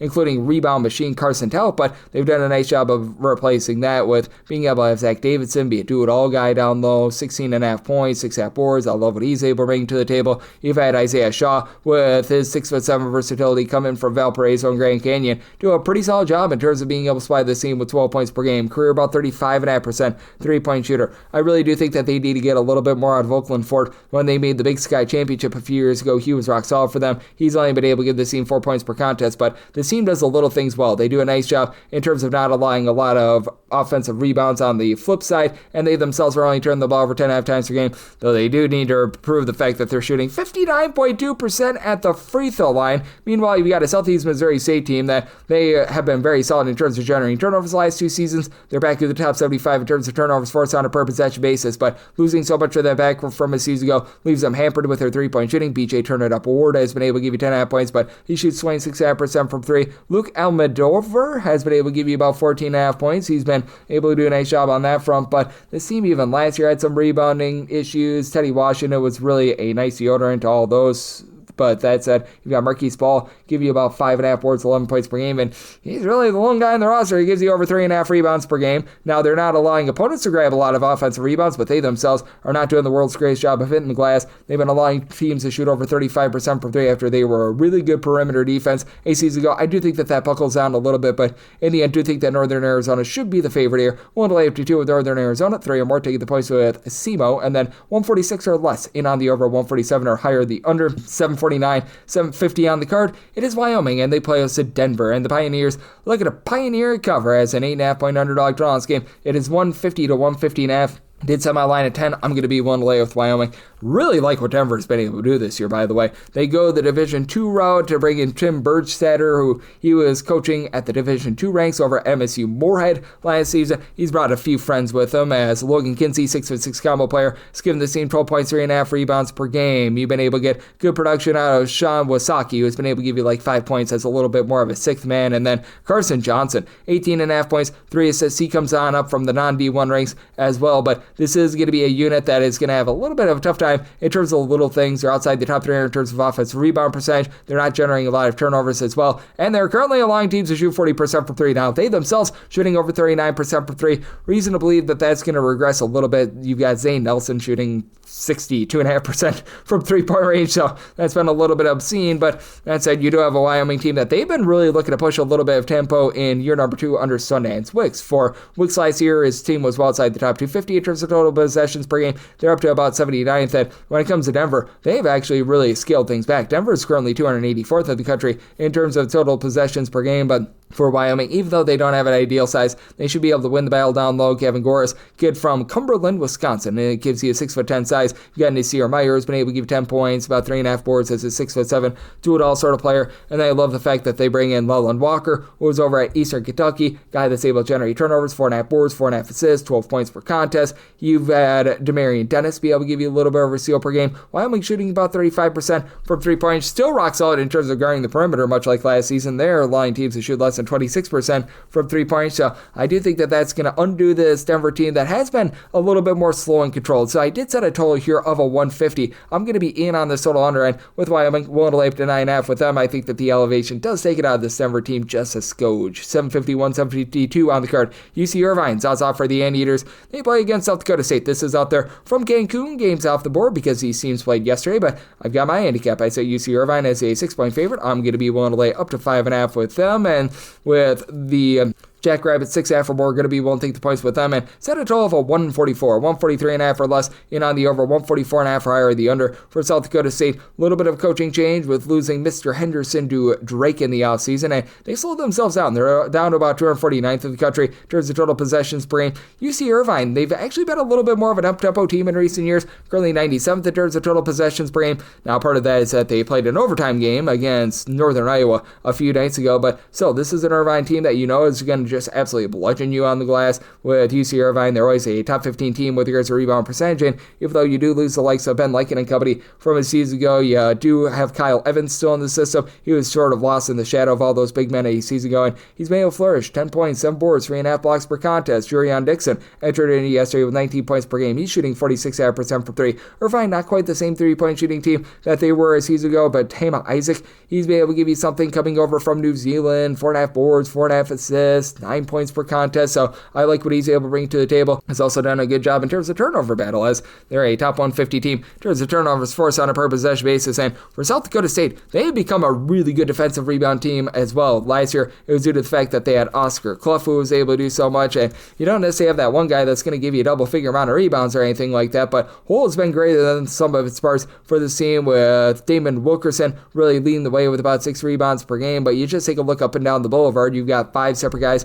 that have been able to give you at least 4.2 rebounds per game. Matthew Moores, who began his career over at Wisconsin, 8 points, 5 boards as a 6'8", little bit of combo guy. Kellen Gary, not afraid to get his nose dirty as a guard, 8.5 points, 5.5 boards, 2.5 assists, currently shooting in the mid-30s from 3. And this is not the same South Dakota State team that they were a few seasons ago when they just shot the tar out of the ball, but they're still shooting like 35.5% from 3-point range. It's a South Dakota State team that has been a top 175 team in terms of opponents' 2-point shooting percentage, so that defense is a little bit better, but do think that in the end, Irvine is going to be able to control the battle down low, and for South Dakota State, feels like they're in a little bit of transition under Mr. Brian Peterson, so 5.5 or less, willing to lay with Irvine, 6.5 or more, South Dakota State, 143.5 or less, and on the over 144.5 or higher. The under 753, 754 on the card. It is CSUN. Cal State Northridge, they're going to be playing against Idaho from Idaho Central Arena, and Idaho does find themselves as between 1.5 point favorites, so 1.5 point underdogs. 160.5 is the total, and I said CSUN is a 3.5 point favorite. I'm going to be willing to take a shot on them either as a very slight favorite or outright on the money line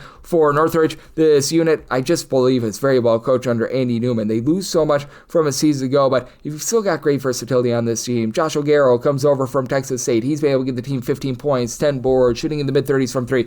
Larry Hughes Jr., son of that Larry Hughes, he's been able to give you 18 points, and he's right now shooting over 50% from 3-point range. I don't think that that's going to be continuing, but Josiah Davis, he has been able to do a really good job after he has been just a little bit of everywhere, West Virginia, Tennessee Tech, Niagara, and he's been able to come in and give the team 13.5 points, 5.5 assists. He's not a guy that's going to give you like anything in terms of 3-point shooting, but he does help flow good, clean offense for a CSUN team that last year they really looked to gun it. They were in the top 50 in terms of total possessions per game, and I don't think they're going to duplicate the fact that they were a top 20 team in terms of rebound percentage, but they're doing it once again. They're 12th in the country in terms of total possessions per game. Idaho has typically been a slow and controlled team. They're about 258th in the country in terms of total possessions per game, and to the credit of Idaho, they brought back a lot of their backcourt from a season ago. Would like to see the Marist transfer and Isaiah Brickner get a little bit more run, as he's only been able to give the team about 5.5 points per contest. They've actually been building around a freshman and Jack Rasmussen, who's been able to give you 16.5 points, 4.5 boards at 6'7". He's been a pretty rock solid piece, but they've been missing Christian Gonzalez for much of the season. He was one of their main holdovers from a season ago, gave that team about 8 points per contest. We have not seen him since that first game against Washington State, so that's been taking it out of the team a little bit. You've got the likes of a Brody Woodbury, who down low, he at 6'11", is able to give you 6.5 rebounds per game, so this team does have a little bit of rough and tumble. They're not allowing teams to be able to grab a lot of second and third chances, but that said, this is also an Idaho team that they do allow quite a bit from 3-point range, and they're not going to put pressure on you. They're outside the top 300 in terms of turnovers forced on a per possession basis. Big for a CSUN team that's been turning the ball over about 17 times per game, so made CSUN the 3.5 point favorite. I like them either on the money line or as a very, very slim favorite, and set a total of 155.5. Do you think that with Idaho, they're going to slow this game down just a little bit? So I'm also in on this total under 755, 756 on the card is Long Beach State, and they're going to be on the road against Portland. Portland is a 3.5 to a 4.5 point favorite. Total on this game between 150 to 150.5, and I said Portland has as a 5.5-point favorite. I'm going to be willing to lay the number with Portland. This is a team that's looking to play with some tempo. They're in the top 55 in terms of total possessions per game, but you got two teams that are outside the top 200 in terms of turnovers on a per possession basis. Portland's outside the top 275. They've been a little bit sloppy with it, but they just have a little bit more ability, especially down low, and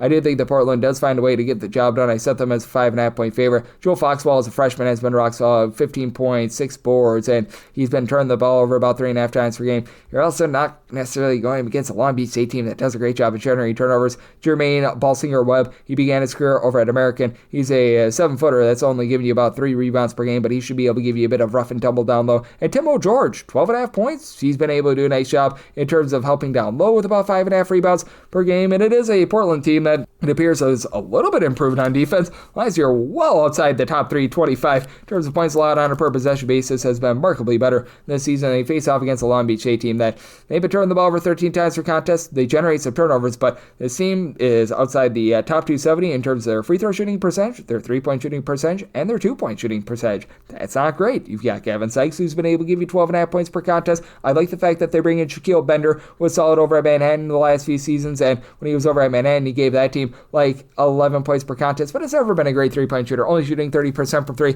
Long Beach State last year was a pretty rock solid 3-point shooting team. That's taken a step back right now. They're shooting only about 31% from the outside. Isaiah Lewis, who comes over from Little Rock, 7.5 points per game, but not really giving you a ton of facilitation as well. This team was relying upon Derek Michael Zeviero down low for rebounds, that he has just completely played himself out of the rotation. You've got someone like Dallas Washington, who has 6'10" size, but they haven't necessarily given him a lot of minutes as well. And I do think that Portland does a pretty rock solid job down low, and this is a Long Beach State team that they will put you on the free throw line. They are one of the most frequently fouling teams in all of college basketball. Do you think that allows Portland to be able to go out there, get the job done? I don't think that Long Beach State does their part with this total. Semi line at 5.5. I'm a little late with Portland and made a total of a 143.5. I'm in on the under. Now we head out to the Bahamas for Battle for Atlantis. 757, 758 on the card. Western Kentucky and Vanderbilt do battle, and Vanderbilt is an 18.5 to a 19.5 point favorite. 167.5 to a 168.5 is the total, and I set Vanderbilt as a favorite of 17 points. I'm going to be willing to take those points with Western Kentucky. Vanderbilt has been the number 1 team in all of college basketball in terms of points scored on a per possession basis, but this is a Vanderbilt team that's also doing an incredible job in terms of being able to generate turnovers. They might not necessarily be the most supreme team with regards to rebounding, but still 22nd in the country in terms of rebound percentage. You bring back Devin McLaughlin, who last season was able to give the team about 8 boards per contest. You still have guys like Tyler Nickel and company in the backcourt, but they made some really nice adds with Duke Miles coming in, giving the team 15.5 points, 5.5 assists after he was rock solid over at Oklahoma, and then Ike Okareke. He just fits his system so well. Began his career over at Cornell, where you play a little bit more up-tempo. He's been able to give the team like 12 points per game. Frankie Collins doesn't necessarily give you a ton of scoring, but that's a guy that's able to generate some turnovers.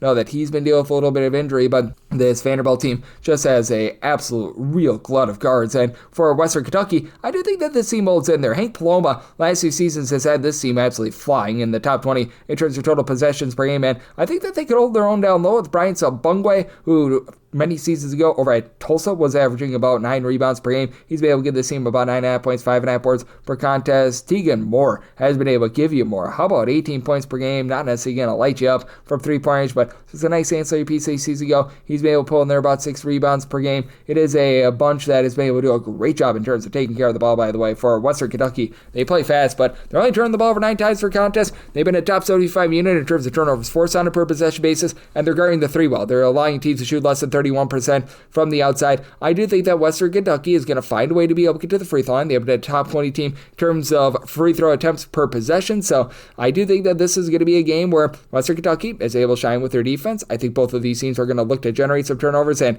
this is a shooting backdrop over at Battle for Atlantis that is all sorts of brutal, and the rims are just terrible. So I shaded down my totals for this event. I set my total at 165. I'm in on the under and the points here with Western Kentucky.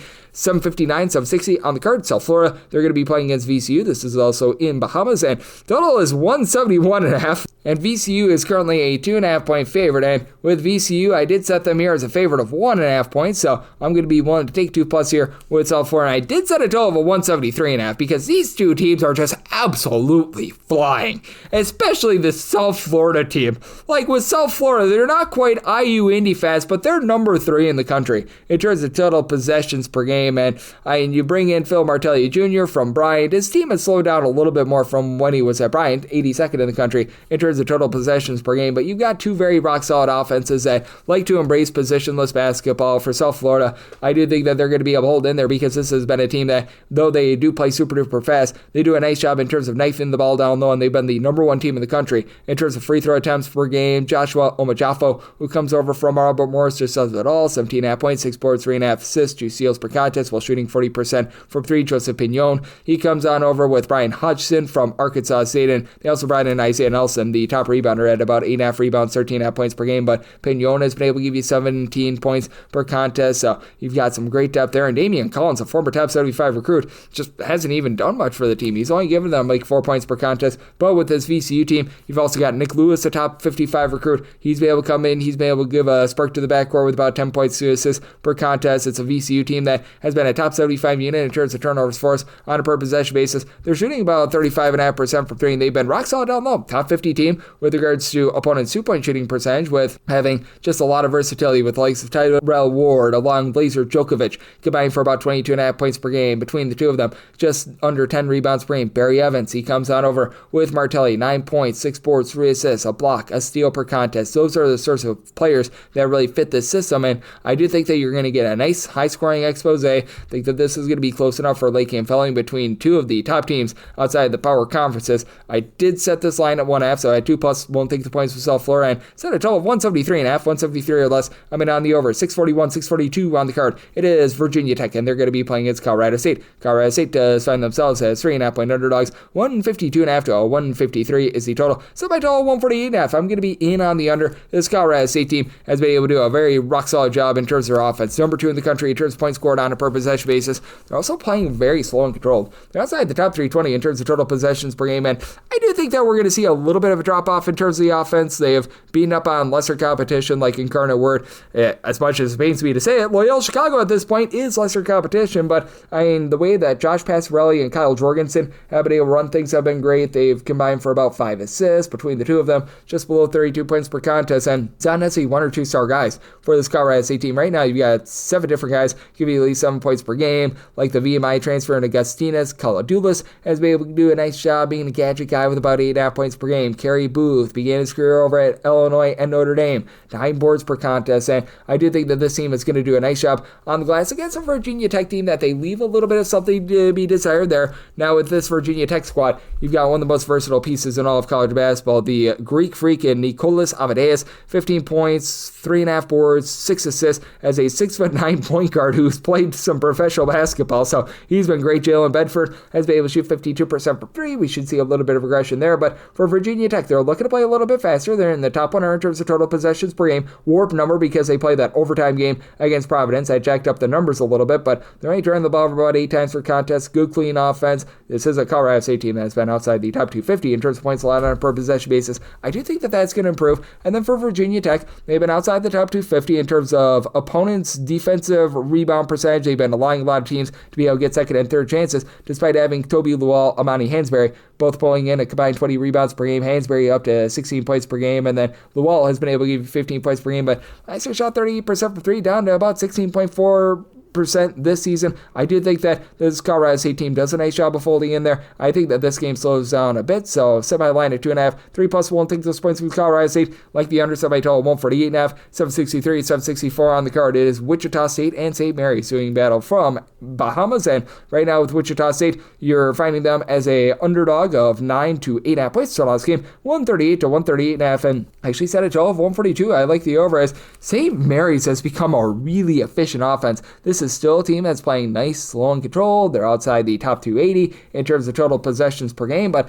they become a top 25 team in terms of points scored on a per possession basis, and you've got a Wichita State unit that they're playing pretty controlled as well. They're 273rd in the country in terms of total possessions per game, but Wichita State, after they were 339th in the country last season in terms of 3-point shooting percentage, they brought in Keenan Giles from UNC Greensboro, where he was there giving you 15 points, shooting over 40% from 3. He's now shooting 58.8% from 3, and this Wichita State team is back with regards to their 3-point shooting. They're shooting as a collective about 39% from the outside. Right now, top 15 team in terms of opponents' 2-point shooting percentage as well. They've been able to dominate the boards. Both of these teams are top 50 teams in terms of their rebound percentage, so I'm willing to take the points with Wichita State. I did set them as a 6-point dog, as I do think that They are going to do a nice job holding up down low. You've got a big man in the Berg, Will Berg, who comes over from Purdue, and he's been able to get the team 9.7 boards as a 7'2" big man. Kieran Boyd, he's able to give you some rebounds coming over from ETSU, 6 boards, 7 points, and he's been able to let it fly from 3-point range. But truly, one of the most underrated scorers in all of college basketball right now is Mikey Lewis. What he's been able to do for the St. Mary's team has been incredible. He's right now supplying nearly 20 points per game, shooting over 50% from 3. You should see a little bit of fall off there, but Joshua Dent,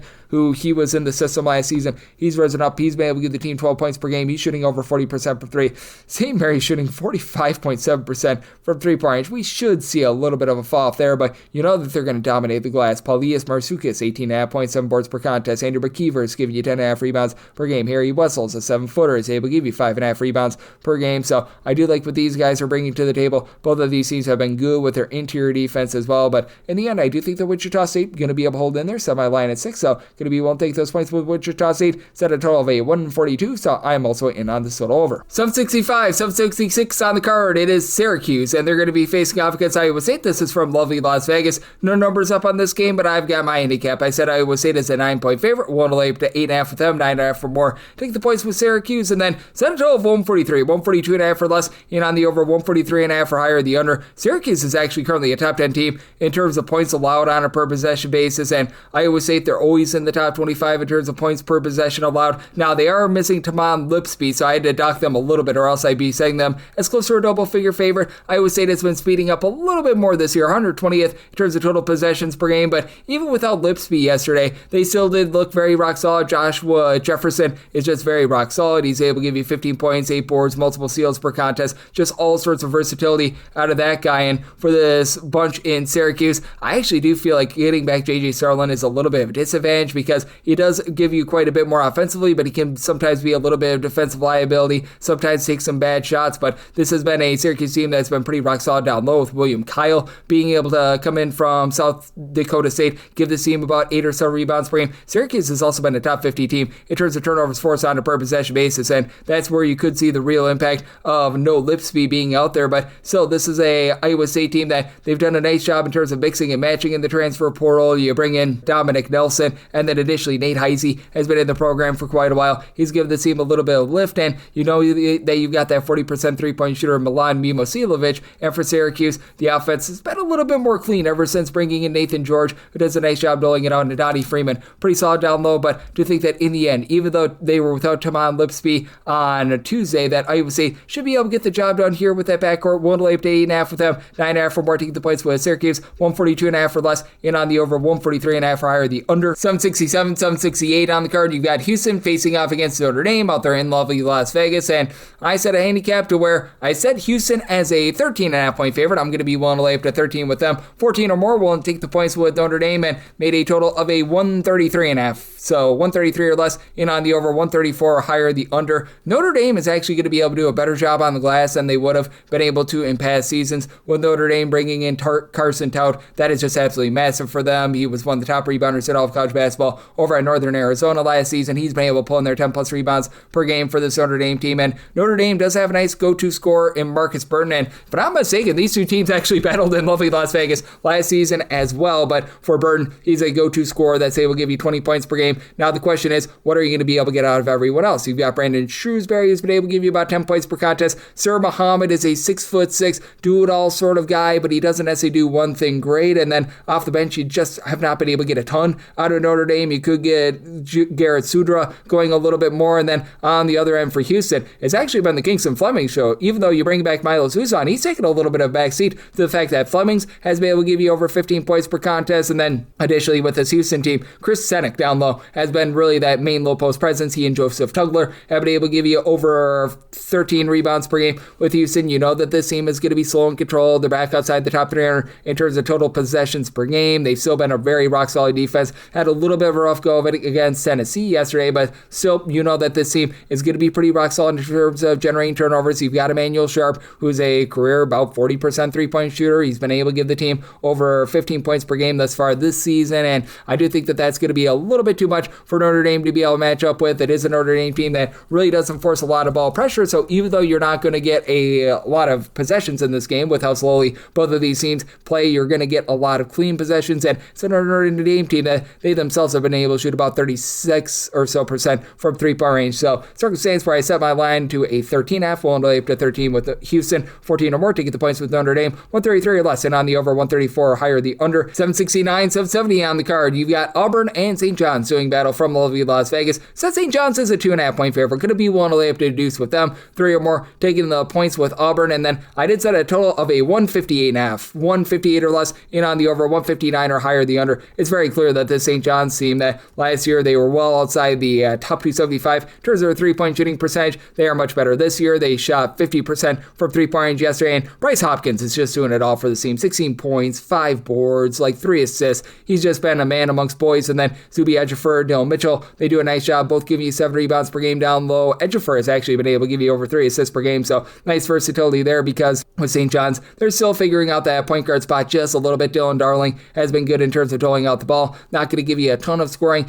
Ian Jackson has been a nice off-the-ball scorer. There was some speculation as to whether or not he was going to be having a little bit of those point guard duties. The answer is very much no, but that said, with regards to St. John's team, I do think that they're going to be able to win that battle down low against an Auburn team that you do have Kashawn Murphy, who's been able to do a pretty rock-solid job for them. He's been able to supply this team with about 7 or so rebounds per game, and obviously Kashawn Hall has been absolutely incredible. He's averaging over 20 points per game, and Todd Pettiford, in the first few games of the season, he was a little bit silent. He's starting to pick it up with the scoring, but for this Auburn team, just a lot of transition. You go from Bruce Pearl to Stephen Pearl. That's obviously a little bit of a downgrade at the coaching front. They've been taking great care of the ball. They're a top 25 team in terms of fewest turnovers on a per possession basis. Just not quite the same three-point shooting team that they were a season ago. You had so many guys that were able to go bombs away from 3. Hall has really been your top 3-point shooter for this bunch. You bring in someone like an Elijah Freeman, who has been able to give you about 10.5 points per game. He's not necessarily been the world's greatest from 3-point range, though. You got Kevin Overton. He was more of an ancillary guy, both at Texas Tech and over at Drake, and they've been relying upon him for some big minutes right away. So I do think that that's going to be taking it out of this bunch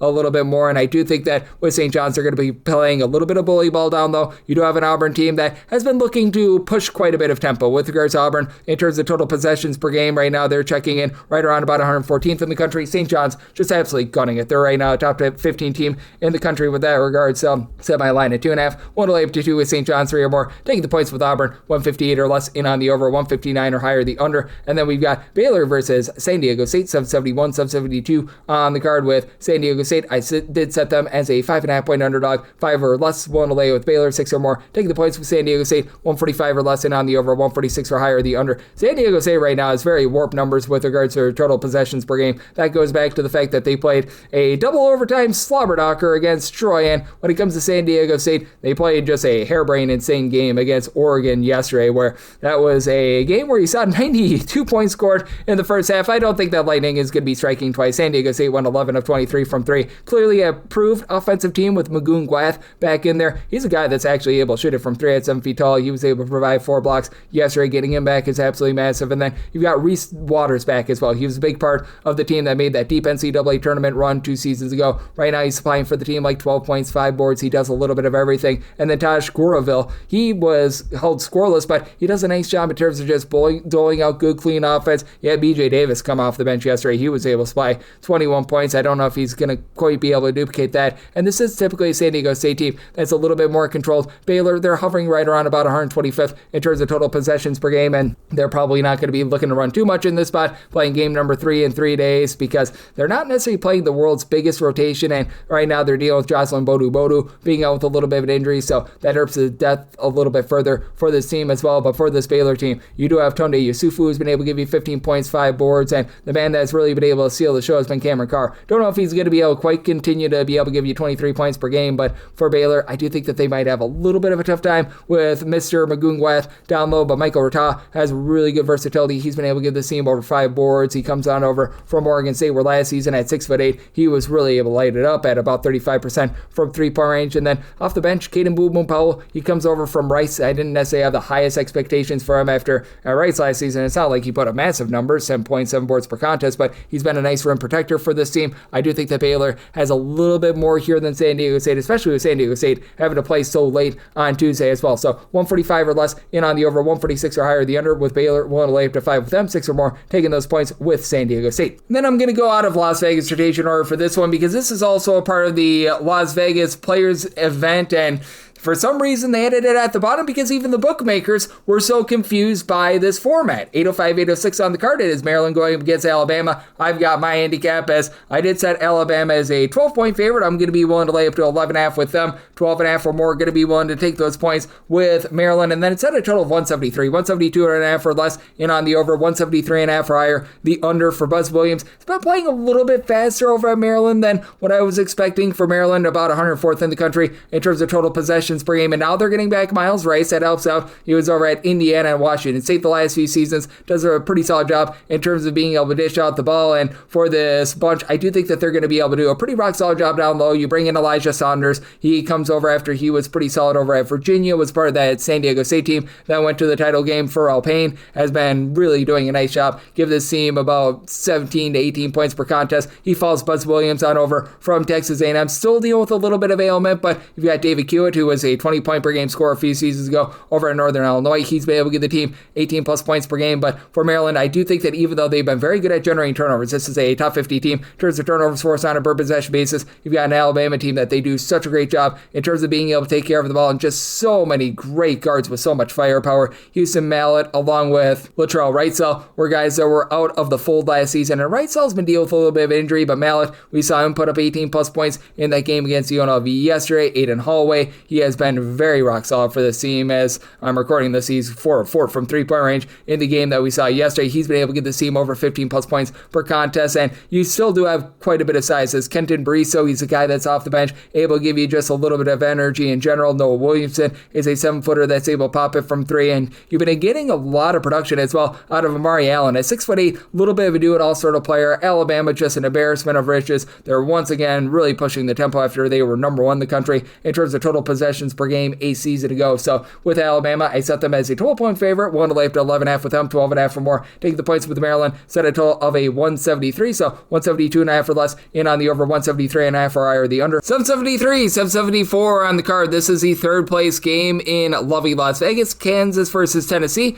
No numbers up on this game, but I've got my handicap. I did set Tennessee as a 6.5-point favorite, so 6 or less, going to be willing to lay with them. 7 or more, I'm going to be willing to take those points with Kansas, and then set a total to where a 140 or less, I'm going to be in on the over, 141 or higher the under. It's a Kansas team that's really been able to step up to the plate with their defense. They're currently a top 40 team in terms of points allowed on a per possession basis. Tennessee, as they always are back in the top 20 in terms of points allowed on a per possession basis, with Tennessee avoiding any sort of a major injury to J.P. Estrella. That really helps out the offense. He's been a little bit of an under-the-radar guy who's right now been able to give them about 13 points per game, and you saw Jacoby Gillespie really have a nice showing against Houston, so do like what he's been able to bring to the table. And then on the flip side of things for Kansas, even though we're without Darren Peterson, you still have some good guard play. Melvin Cancel has been able to give you over 4 assists per contest. Trey White has been the main scorer. He's been able to supply the team with 13 plus points per game, but it's all about Flory Banunga, who's been able to do a nice job. Double-double yesterday. He's been able to give you over 2 blocks per contest, and that's going to be big going up against Felix Apara, who for the Tennessee team has been able to give you 5 plus rebounds per game. You just have a lot of size in general with the Tennessee team. Nate Ament, he's saying 6'9". He's able to give you right around about 6 rebounds per game, so he's been solid. And then I do like Jalen Carey as well. 13 and 7 in the game yesterday. Comes over from Vanderbilt. He provides some nice versatility, but I do even think that someone like a Bryson Tiller is going to be able to step up big for Kansas, and do think that this is going to be a little bit more of a control game. You've got a Kansas team that has been really playing a lot slower without Peterson. Currently, they're outside the top 250 in terms of total possessions per game. Tennessee, more of a mid-tempo team right now at about 137th in terms of total possessions per game, so 6 or less willing to lay Tennessee, 7 or more. Take the points with Kansas, 140 or less, and on the over, 141 or higher the under. 775, 776 championship game out there in lovely Las Vegas between Gonzaga and Michigan. I've got my handicap. I set Gonzaga as a 2.5-point favorite. I'm going to be willing to lay up to a deuce with them, 3 or more. Taking the points with Michigan, and then set a total to where a 156 or less. I'm in on the over, a 157 or higher the under with Gonzaga. It just feels like this team has so much depth, and this Michigan team, so impressive what they were able to do to Auburn yesterday. These are 2 of the top teams in all of college basketball, and you're going to have a lot of size on both sides. Ade Mara, Yaxel Lendeborg have been very rock solid for Michigan, and Lendeborg has right now been able to really find it after he had a few, shall we say, quiet games to begin the season. And then on the other side, you got Graham Ike, who's averaging darn near a double-double for this Gonzaga team. Big reason why they were able to put up a 100 spot against Maryland yesterday. And for this Gonzaga team, now you've got Steele Venters coming in off the bench, shooting about 50% from 3. Don't know if that's quite sustainable, but Emmanuel Incenti has been a really nice just stopper for this team on defense, but he was able to ascend for 15 points yesterday. You haven't even necessarily gotten Adam Miller going in. We all know about the versatility of Ty Grant Foster, someone who's able to give the team like 13 points, 6 boards, a steal, a block per contest, and Nabari Burnett is a nice little bit of a Swiss Army knife gadget guy for Michigan. Roddy Gale is able to give you double figures, a little bit of facilitation, and Elliott Kadu has really been able to clean up that offense as well for Michigan. Their main kryptonite last year was turning the ball over, and they still had a few more turnovers than what you'd like, but I thought Kadu was a very rock-solid pickup, had a very quiet day against Auburn, but they didn't really need him because he had Morris Johnson and company being able to take it over. So do think that this is going to be a great one. You've got a Gonzaga team that is now a top 20 team in terms of points allowed on a per possession basis, and this is a Michigan team that's going to be looking to run. They're a top 50 team in terms of total possessions per game, but made a total to where 156 or less. I'm going to be in on the over, 157 or higher the under. Gonzaga, I'm willing to lay up to a deuce with them. 3 or more taking the points with Michigan. 777, 778 on the card. You've got Troy, and they're going to be taking on St. Francis, Pennsylvania. This is from Fort Myers, Florida, and Troy is a 21 to a 21.5 point favorite. 151.5 is the total line. I did set a total here of a 147. I'm in on the under.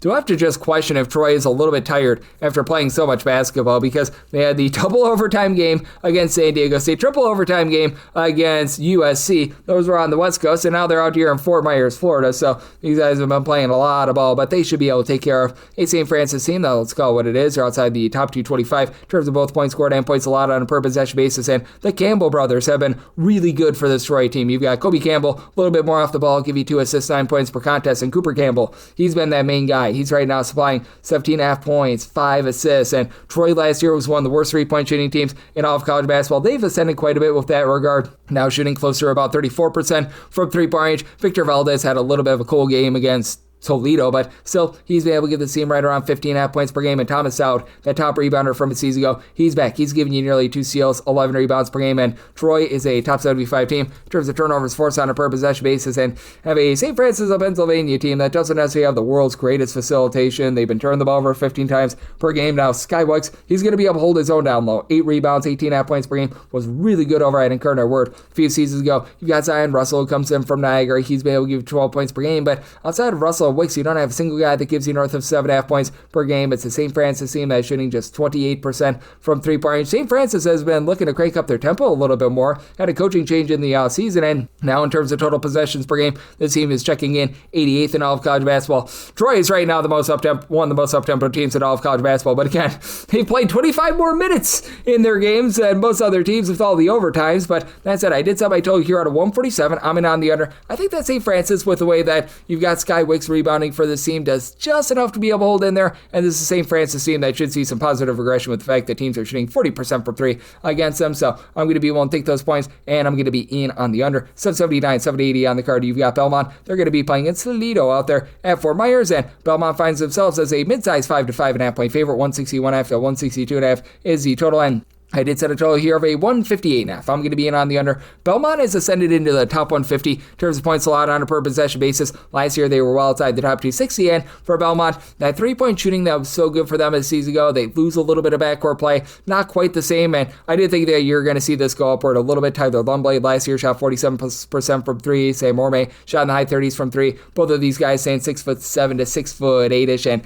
and they've been able to combine for over 30 points per game. Orme has been able to give you 7.5 rebounds per game, and this is a Belmont team that has been allowing a lot of second chances on the glass. They're outside the top 275 in terms of their defensive rebound percentage. They're also allowing opponents to shoot 24% from 3. I don't think that that's necessarily going to be a mainstay, but they've also been now a top 75 team in terms of turnovers forced on a per possession basis. You bring in Nick McClain, who was solid over at Eastern Washington, giving out 4 assists per game, and he's been able to give them some direction. And it has been a Toledo team that's been turning the ball over 13 times per game. They themselves a little bit better at generating turnovers. They've been gambling for turnovers, and they have been very, very weak down low. They're outside the top 340 in terms of opponents' 2-point shooting percentage, but you do have a nice scoring big man in Sean Craig, who's been able to give you 14 points, 9 rebounds per game. They do need a little bit more sturdiness out of 6'10" big man Austin Parks, who began his career over at The Ohio State University, but he's still been able to give you about 4 boards, 10 points per game. But it's all about Sonny Wilson, the main holdover from a season ago. 3.5 assists, 16.5 points, shooting over 42% from 3. Toledo as a whole, they're shooting 37.5% from the outside, and it's a Toledo team that they're going to play fast, but they're not necessarily going to be rocket ship fast. Last year, they were a mid-tempo team. They're actually down down to 215th in the country in terms of total possessions per game. I think that that's a little bit more of a byproduct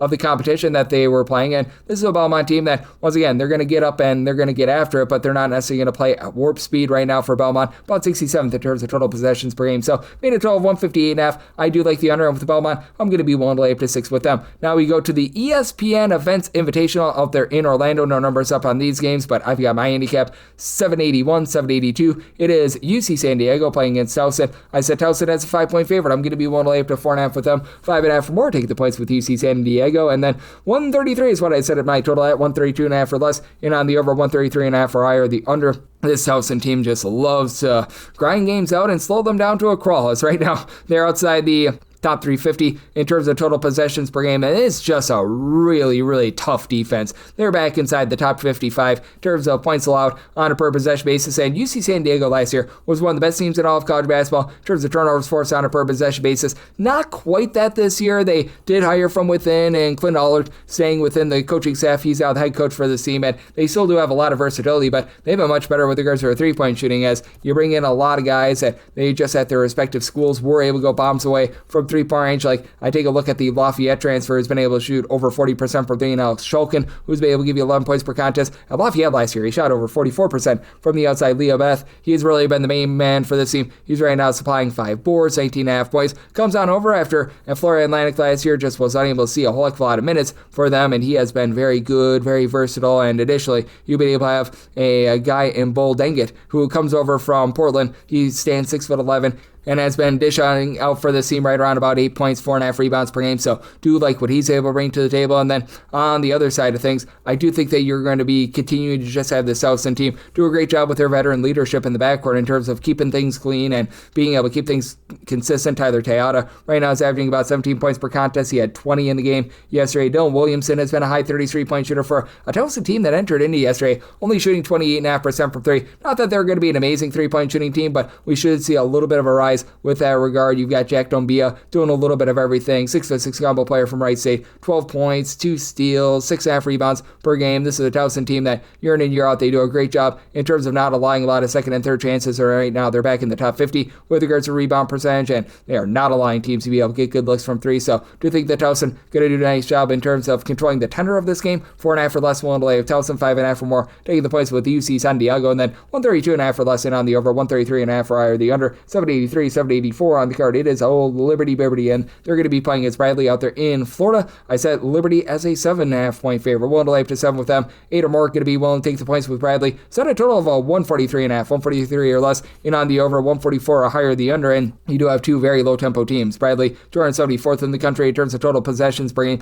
Liberty is well outside the top 325. That said, this Liberty team has been a top 25 team in terms of points scored on a per possession basis. Even with them going cold from three-point range against Towson yesterday, they're still shooting as a collective well over 40% from three for the season, as Brett Decker entered into yesterday shooting 64% from three while attempting 8 threes per game. You figured that was going to be going downward a little bit, but even with a three-point shooting going downward, you still have weapons upon weapons for the team. J.J. Harper giving you double figures. Kata Matheny, Colin Porter, they've been able to combine for about 26 points per contest, all bombing from three. Really, the lone guy that doesn't do a great job of bombing it from three, that'd be Zach Cleveland. At 6'7", he just does it all, though. Entered into yesterday with 9 boards, 11 points, 7.5 assists, steal and a half, block per contest. He also sells hot dogs at the hot dog stand in his spare time. And on the flip side for Bradley, this has been a squad that has seen quite a bit of drop-off with their three-point shooting from a season ago. Last year, top 5 team in terms of their three-point shooting, and you have to figure that you're going to continue to see this rebound a little bit, like Corey Thomas. He's right now only averaging about 5.5 points, shooting less than 28% from three. After last season, he was shooting more in the high 30s from three-point range. Demarion Burt shot over 50% from three last year, so you figured there would be a fall-off there, but this is pretty consistent. 9.5 points, shooting 38.5% from the outside. Do think that they're going to feature their big men a little bit more. You've got 7'1" Umet Jonovic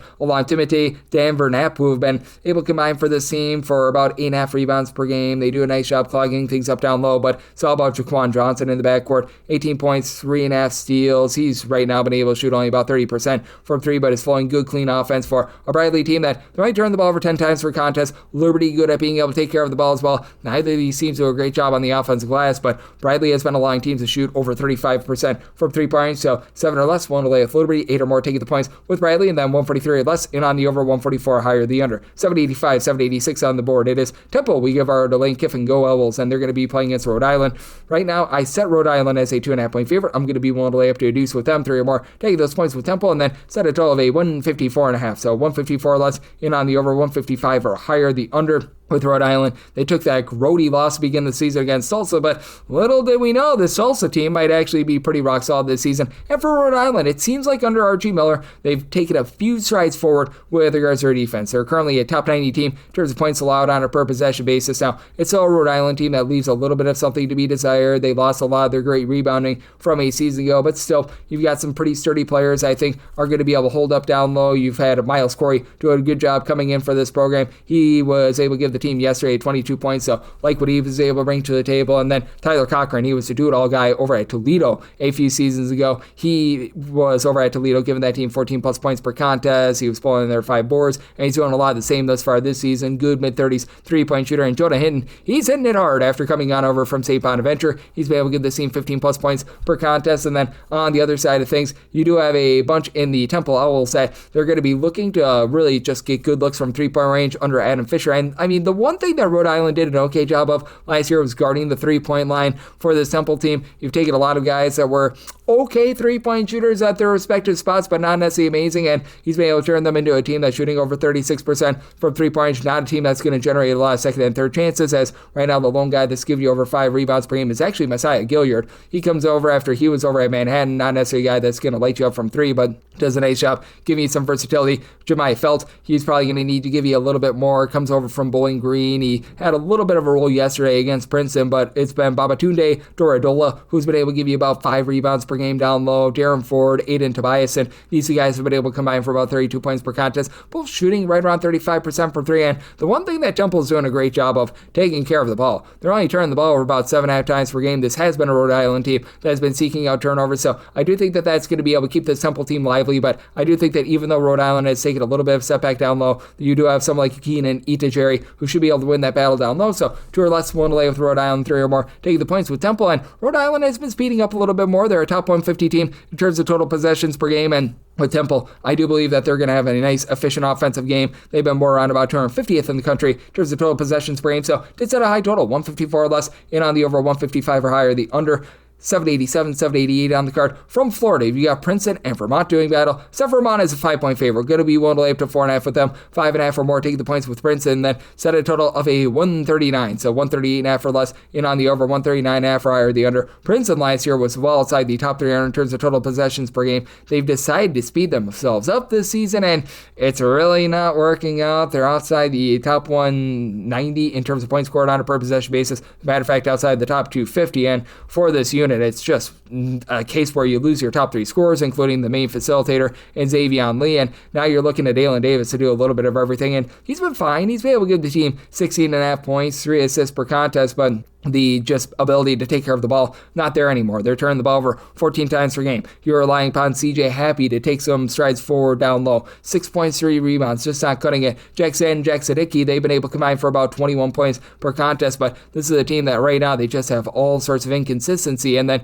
on the flip side of things, you do have a Vermont team that they're just not quite the same team defensively that they've been in the past. They're currently outside the top 150 in terms of points allowed on a per possession basis, and they have now given up 74 plus points in each of their first 5 games. Now, one of those was a double overtime game against Brown, so we need to throw in there the asterisk there, but this is not a team that's going to give you a lot of like second and third chances on the glass, but getting back Gussie Alden should be able to restore the roar down low. He's been back for like 3 or 4 games, averaging 15 plus points, 5 boards, so do like what he brings to the table. Also gives you 3 assists per game, and it's a Vermont team that has been pretty consistent with their offense. I do think that we are going to see a little bit of a drop off from the fact that they're shooting over 40% from 3-point range, but TJ Long, who missed much of last season, he's been able to give the team 18 plus points per contest. TJ Hurley, he had a rough performance against Rhode Island yesterday, but still has been able to give you 14 points. He's still a guy that throughout his career has been a high 33-point shooter. It's a bunch that doesn't turn the ball over a lot. They're only turning the ball over about 11 times per game. They're not going to force the issue down low or anything like that, but I still do believe that with Princeton not having a lot of size, someone like a Noah Barnett, give him find a little bit of success down low. So this is a circumstance where I did set Vermont as a 5-point favorite, willing to lay up to 4.5 with them, 5.5 or more. Take the points with Princeton, 138.5 or less in on the over, 139.5 or higher the under. Now we head out to the great state of California for the AccuSure Holiday Invitational, 789, 790 on the card. San Jose State is going to be playing against Loyola Chicago.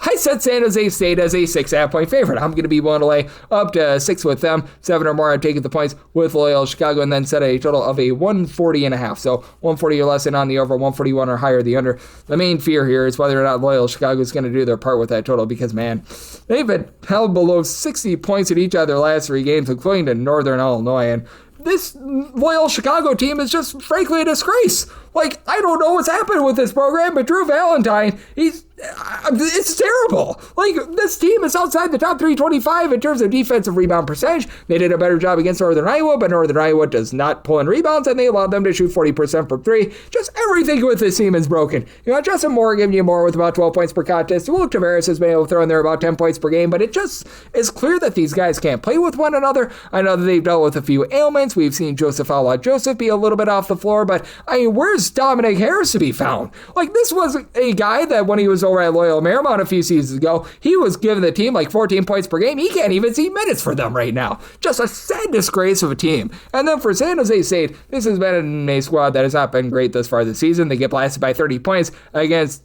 Tulsa, who I think is a better program, but it's very clear that if it's not Kobe Garland being able to produce for this team, it's really nobody in the backcourt. He entered into yesterday, averaging about 21 points per contest, so do like what he's been able to bring to the table. That said, down low, you've been able to have Yafa Mundi, who comes over from Iona, and he's been able to give the team right around about 9 to 10 rebounds per game, like what he's able to bring to the table. The effort yesterday from San Jose State was not great, but Tim Miles, he's a coach that knows what he's doing. He's going to be able to get things all figured out. They've been dealing with a lot of injuries, with Javon Hanna only playing in 1 game this far this season. He was out for that game against Tulsa as well, so that's not necessarily amazing, but that said, Tariq Nananata, he needs to step up a little bit more, as he and Marcus Overstreet have both been able to give you about 5 rebounds per game, with Loyola Chicago just absolutely struggling on the glass. I do think that San Jose State going to be able to bring the fight to them, get a lot of second and third chances. San Jose State right now turn the ball over about 12.5 times per game. Should keep it clean against the Loyola Chicago team that has been a complete sieve. So 140 or less in on the over, 141 or higher the under. I'm willing to lay up to 6 with San Jose State, 7 or more taking the points with Loyola Chicago. 791, 792 on the card. Tulsa and Northern Iowa do battle from lovely California. Said Northern Iowa is a 1.5 point favorite, 1 or less, so I'm going to be willing to lay with them, 2 or more taking the points with Tulsa, and then 137 or less in on the over, 138 or higher the under. And it's a Northern Iowa team that's gotten back to their roots.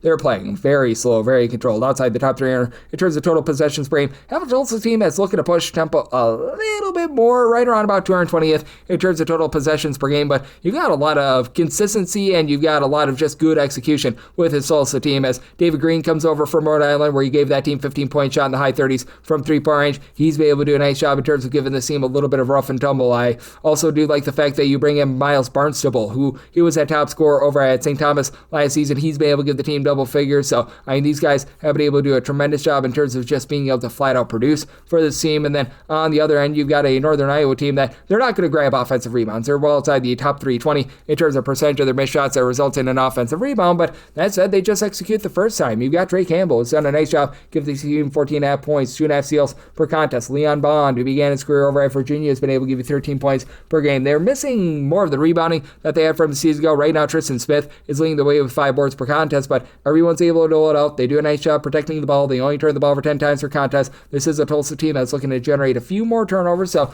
leads to a little bit of an interesting circumstance here. I do think that it's going to be a little bit of a slow down game, but I do think that the execution is going to be solid. You have a Northern Iowa team shooting about 36% from 3-point range. This is a Tulsa team that's been able to do a much better job on defense than they have in the past. Last year, they were well outside the top 200 in terms of points allowed on a per possession basis. Line teams are shooting the mid-30s from 3-point range. That's a little bit of a concern, and I do think that Tulsa, them turning the ball over about 12 times per game, is a little bit of an issue against a Northern Iowa team that's generating some turnovers. So 1 or less, 1 to lay with Northern Iowa. I'll probably be just in on the underdog in general, but that said, with Tulsa 2 or more, would be willing to take the points with them, and then 137 or less in on the over, 138 or higher the under. And now we go to the Maui Invitational games. These games are off the board. 793, 794, title game between USC and Arizona State. I did say USC as an 8.5 point favorite. I'm going to be willing to lay up to 8 with them, 9 or more taking the points with Arizona State, and then set a a total of a 152.5. So 152 or less, I'm going to be in on the over. 153 or higher, the under with USC. They've been a rock-solid offense, and they're really looking to gun it. They're a top 30 team in terms of total possessions per game.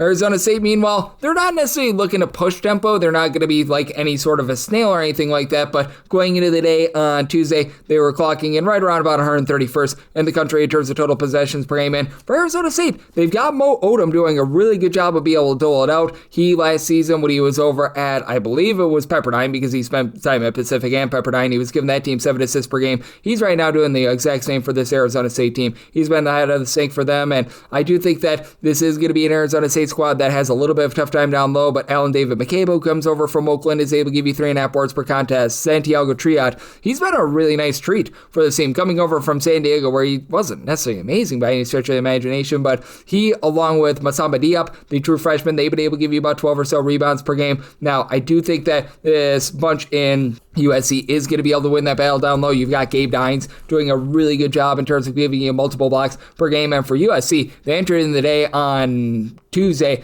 right now in the top 3 in all of college basketball in terms of block shots per game. And then you've got Roddy Rice, Chad Baker-Mazara. These two guys are combining for just under 40 points per contest. Ezra Usar, he was able to have himself a big game in that game on Tuesday. Jacob Kofi has been able to give you a little bit of something down low. You just have seemingly two of everything with USC, and they're a top 20 team in terms of getting to the free throw line. Now, USC's kryptonite has been the fact that they have been a bunch that has been having a little bit of issue in terms of taking care of the ball here in this event, and this is an Arizona State team that I think is going to be a little bit crafty in terms of the way that they generate turnovers. Mo Odom is a good guy in terms of being able to generate those turnovers. They've been a top 50 team in terms of turnovers forced on a per possession basis, and both teams are allowing their opponents to shoot less than 30% from three-point. So I do think that you get things muted a little bit more with regards to the scoring, and this is game number 3 in 3 days, so 152 or less, and on the over, 153 or higher, the under. Do you think that USC just gets the job done, though? Willing to lay up to 8 with them, 9 or more. Taking those points with Arizona State, 795, 796 on the card. It is Seton Hall, and they're going to be taking on Washington State. I said Seton Hall is a 6-point favorite. Willing to lay up 5.5 with them, 6.5 or more to get the points with Washington State. It's at a total of 146, so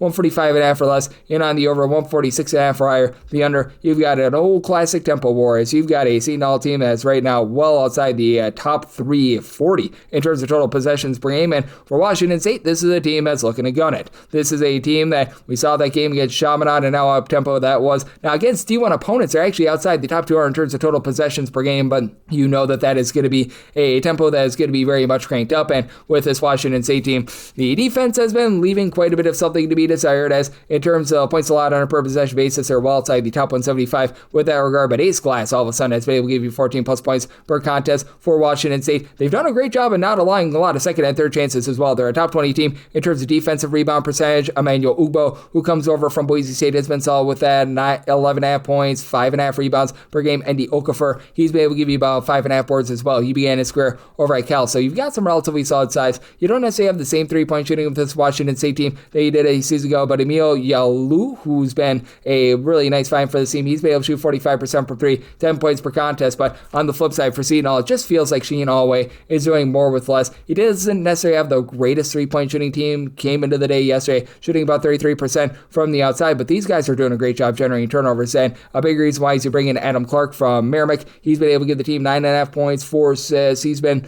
a guy that has been able to always be able to generate those turnovers, not a guy that's going to light you up from 3. And TJ Simpkins shot less than 30% from 3 last year at Elon. He's shooting over 48% this season. That should be seeing a fall off, but he and AJ Sam McCray have been able to combine for 25 points per game. You bring in Elijah Fisher, who was solid over at Pacific last year, 9.5 points, 4 boards. He just does a little bit of everything for you, and I do think that Seton Hall is going to be much like going to the dentist with the way that they defend, and the Seton Hall team has been a top 20 team in terms of opponents' 2-point shooting percentage as well. This is a Washington State team that they very much do look to be able to bomb from 3, but again, they just don't have that same 3-point shooting that they did a season ago, and Washington State really not going to generate a lot of turnovers. So circumstance where I did set Seton Hall as a 6-point favorite, one to lay up to 5.5 with them.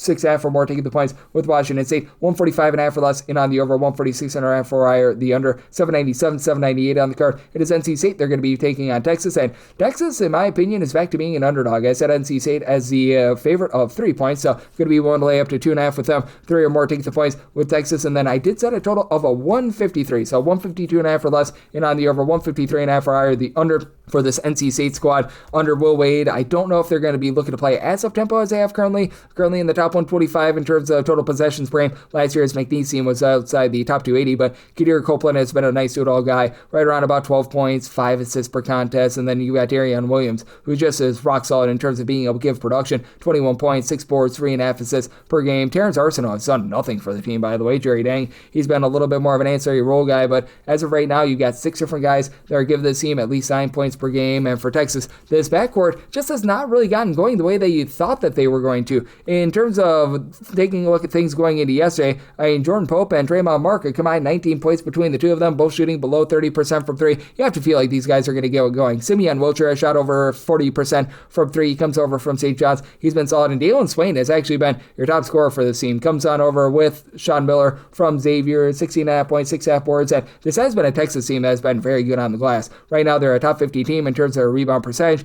Should see that just below 32% three-point shooting percentage going northward, but they've been very good at defending things down low. Top 40 team in terms of opponents' two-point shooting percentage. Not a team that's forcing the issue in terms of generating turnovers. Ball side, the top 3 in terms of turnovers forced on a per possession basis, and for Texas, they're not currently playing as up-tempo as Sean Miller's team did over at Xavier. Right now, about 200th in the country in terms of total possessions per game, but do think that in the end, NC State does find a way to get the job done here. We'll only up to 2.5 with them, 3.5 or more, taking the points with Texas, and then set a total to where 152.5 or less, in on the over, 153.5 or higher, the under, and then we've got 799, 800 on the card, Chaminade and Boise State. I set Boise State as a 24.5 point favorite, so I'm going to be willing to lay up to 24 with them, 25 or more. I'm going to be willing to take the points with Chaminade, and then set a total of 162.5, 162 or less, in on the over, 163 or higher, the under. With Chaminade, they are actually a very up-tempo team at the Division II ranks, and they are playing with reckless abandonment. Do not care whatsoever what is going to be happening with regards to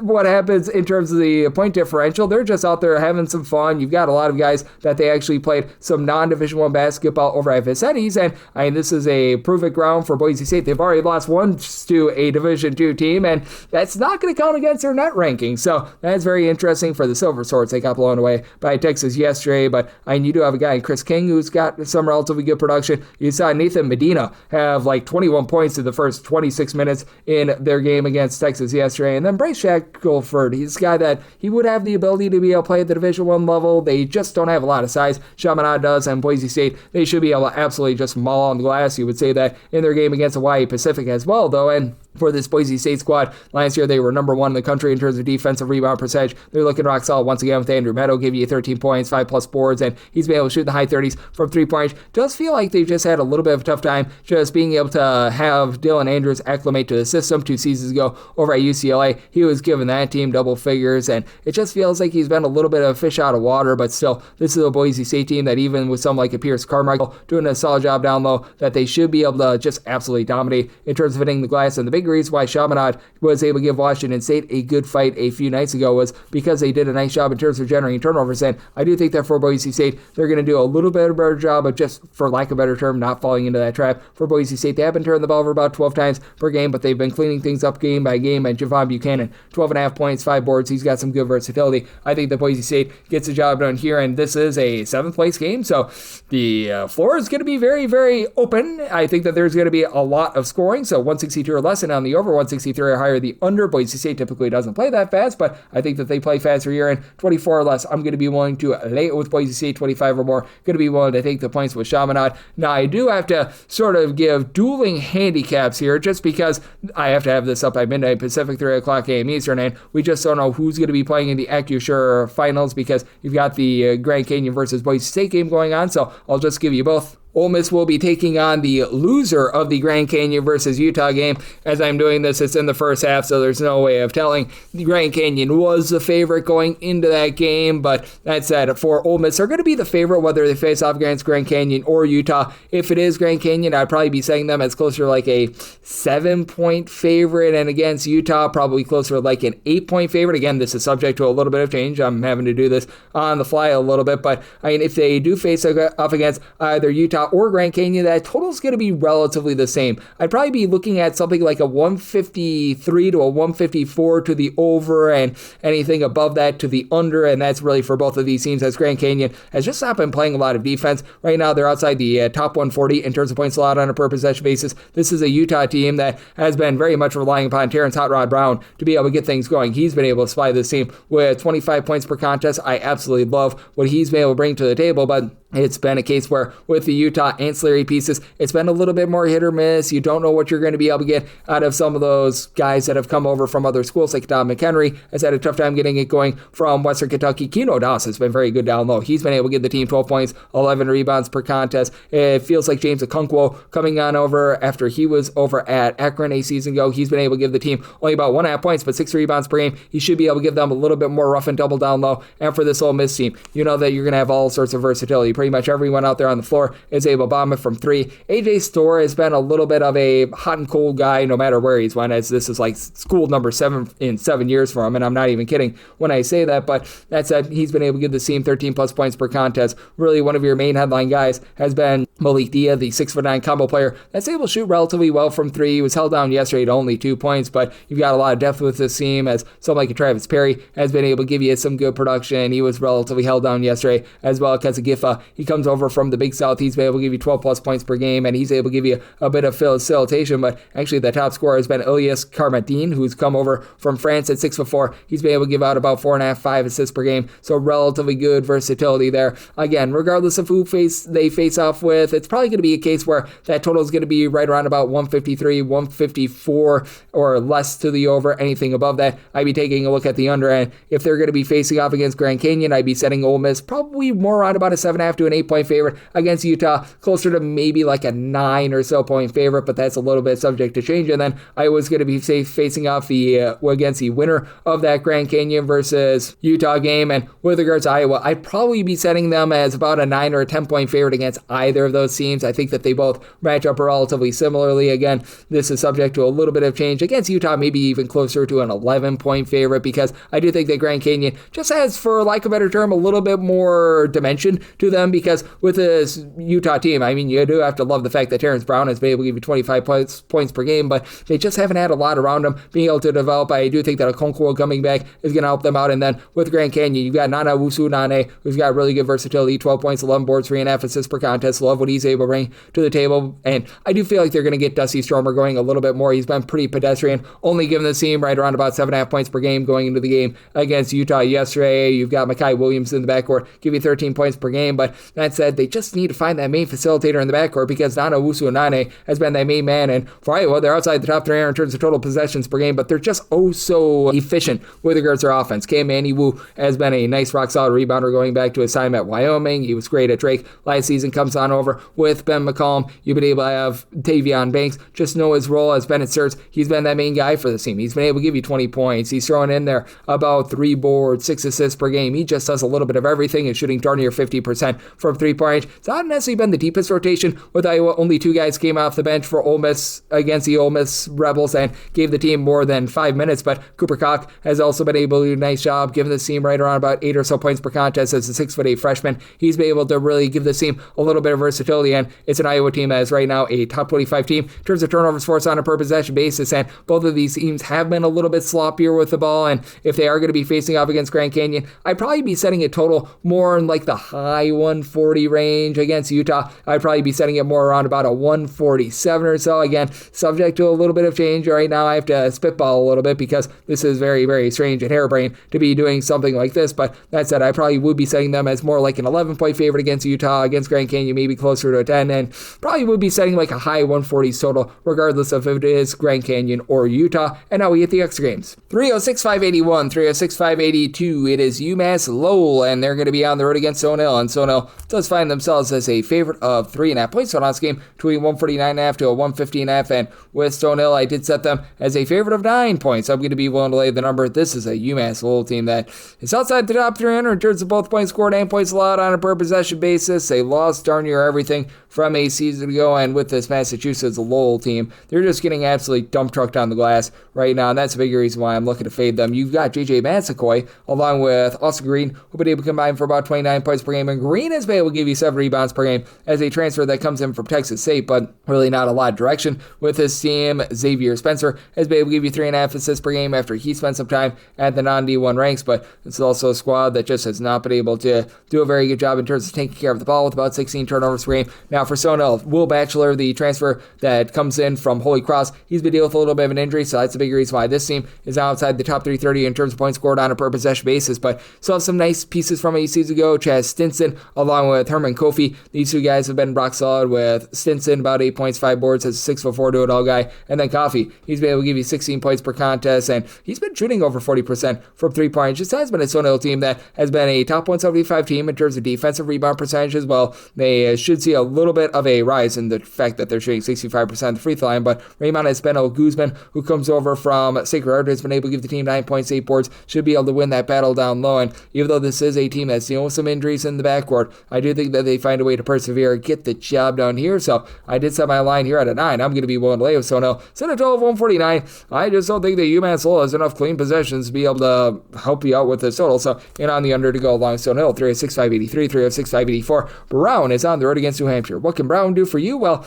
they win by 4+, still making some money. 4 at 4.5 is the number that they're laying. Total is between 139 to 139.5, and made Brown a 2-point favorite. Going to be willing to take the points with New Hampshire. Now, they get Landon Lewis back, and that's big because for Brown, he was last season giving that team 15+ points, 6 boards per contest, but they have Alex Lesbert hit the transfer portal before the start of the season. That's rough for them, and you take a look at this bunch in New Hampshire, lots of mixing and shaking. Last year, they were one of the most injured teams in all of college basketball. You're bringing Kijani Robinson. He last season was over at Hofstra. He's been able to do a solid job when he's been out there. Give the team about 13.5 points per contest, but they've been having him deal with a little bit of ailment. He's missed already 3 games this far this season, and he's probably going to be missing for this game, but even with him being out of the fold, you've got Bella El Shakiri, who's been able to give 12.5 points, 8 boards, 2 assists. He's got great versatility. This is a New Hampshire team that's had a little bit of difficulty in terms of taking care of the ball with Kijan Robinson being out of the fold, but still, this defense has been able to step up to the plate. They're a bunch that has been in the top 175 in terms of points allowed on a per possession basis, and they're not allowing a lot of offensive rebounds either. They've been pretty rock solid down low with having John Squire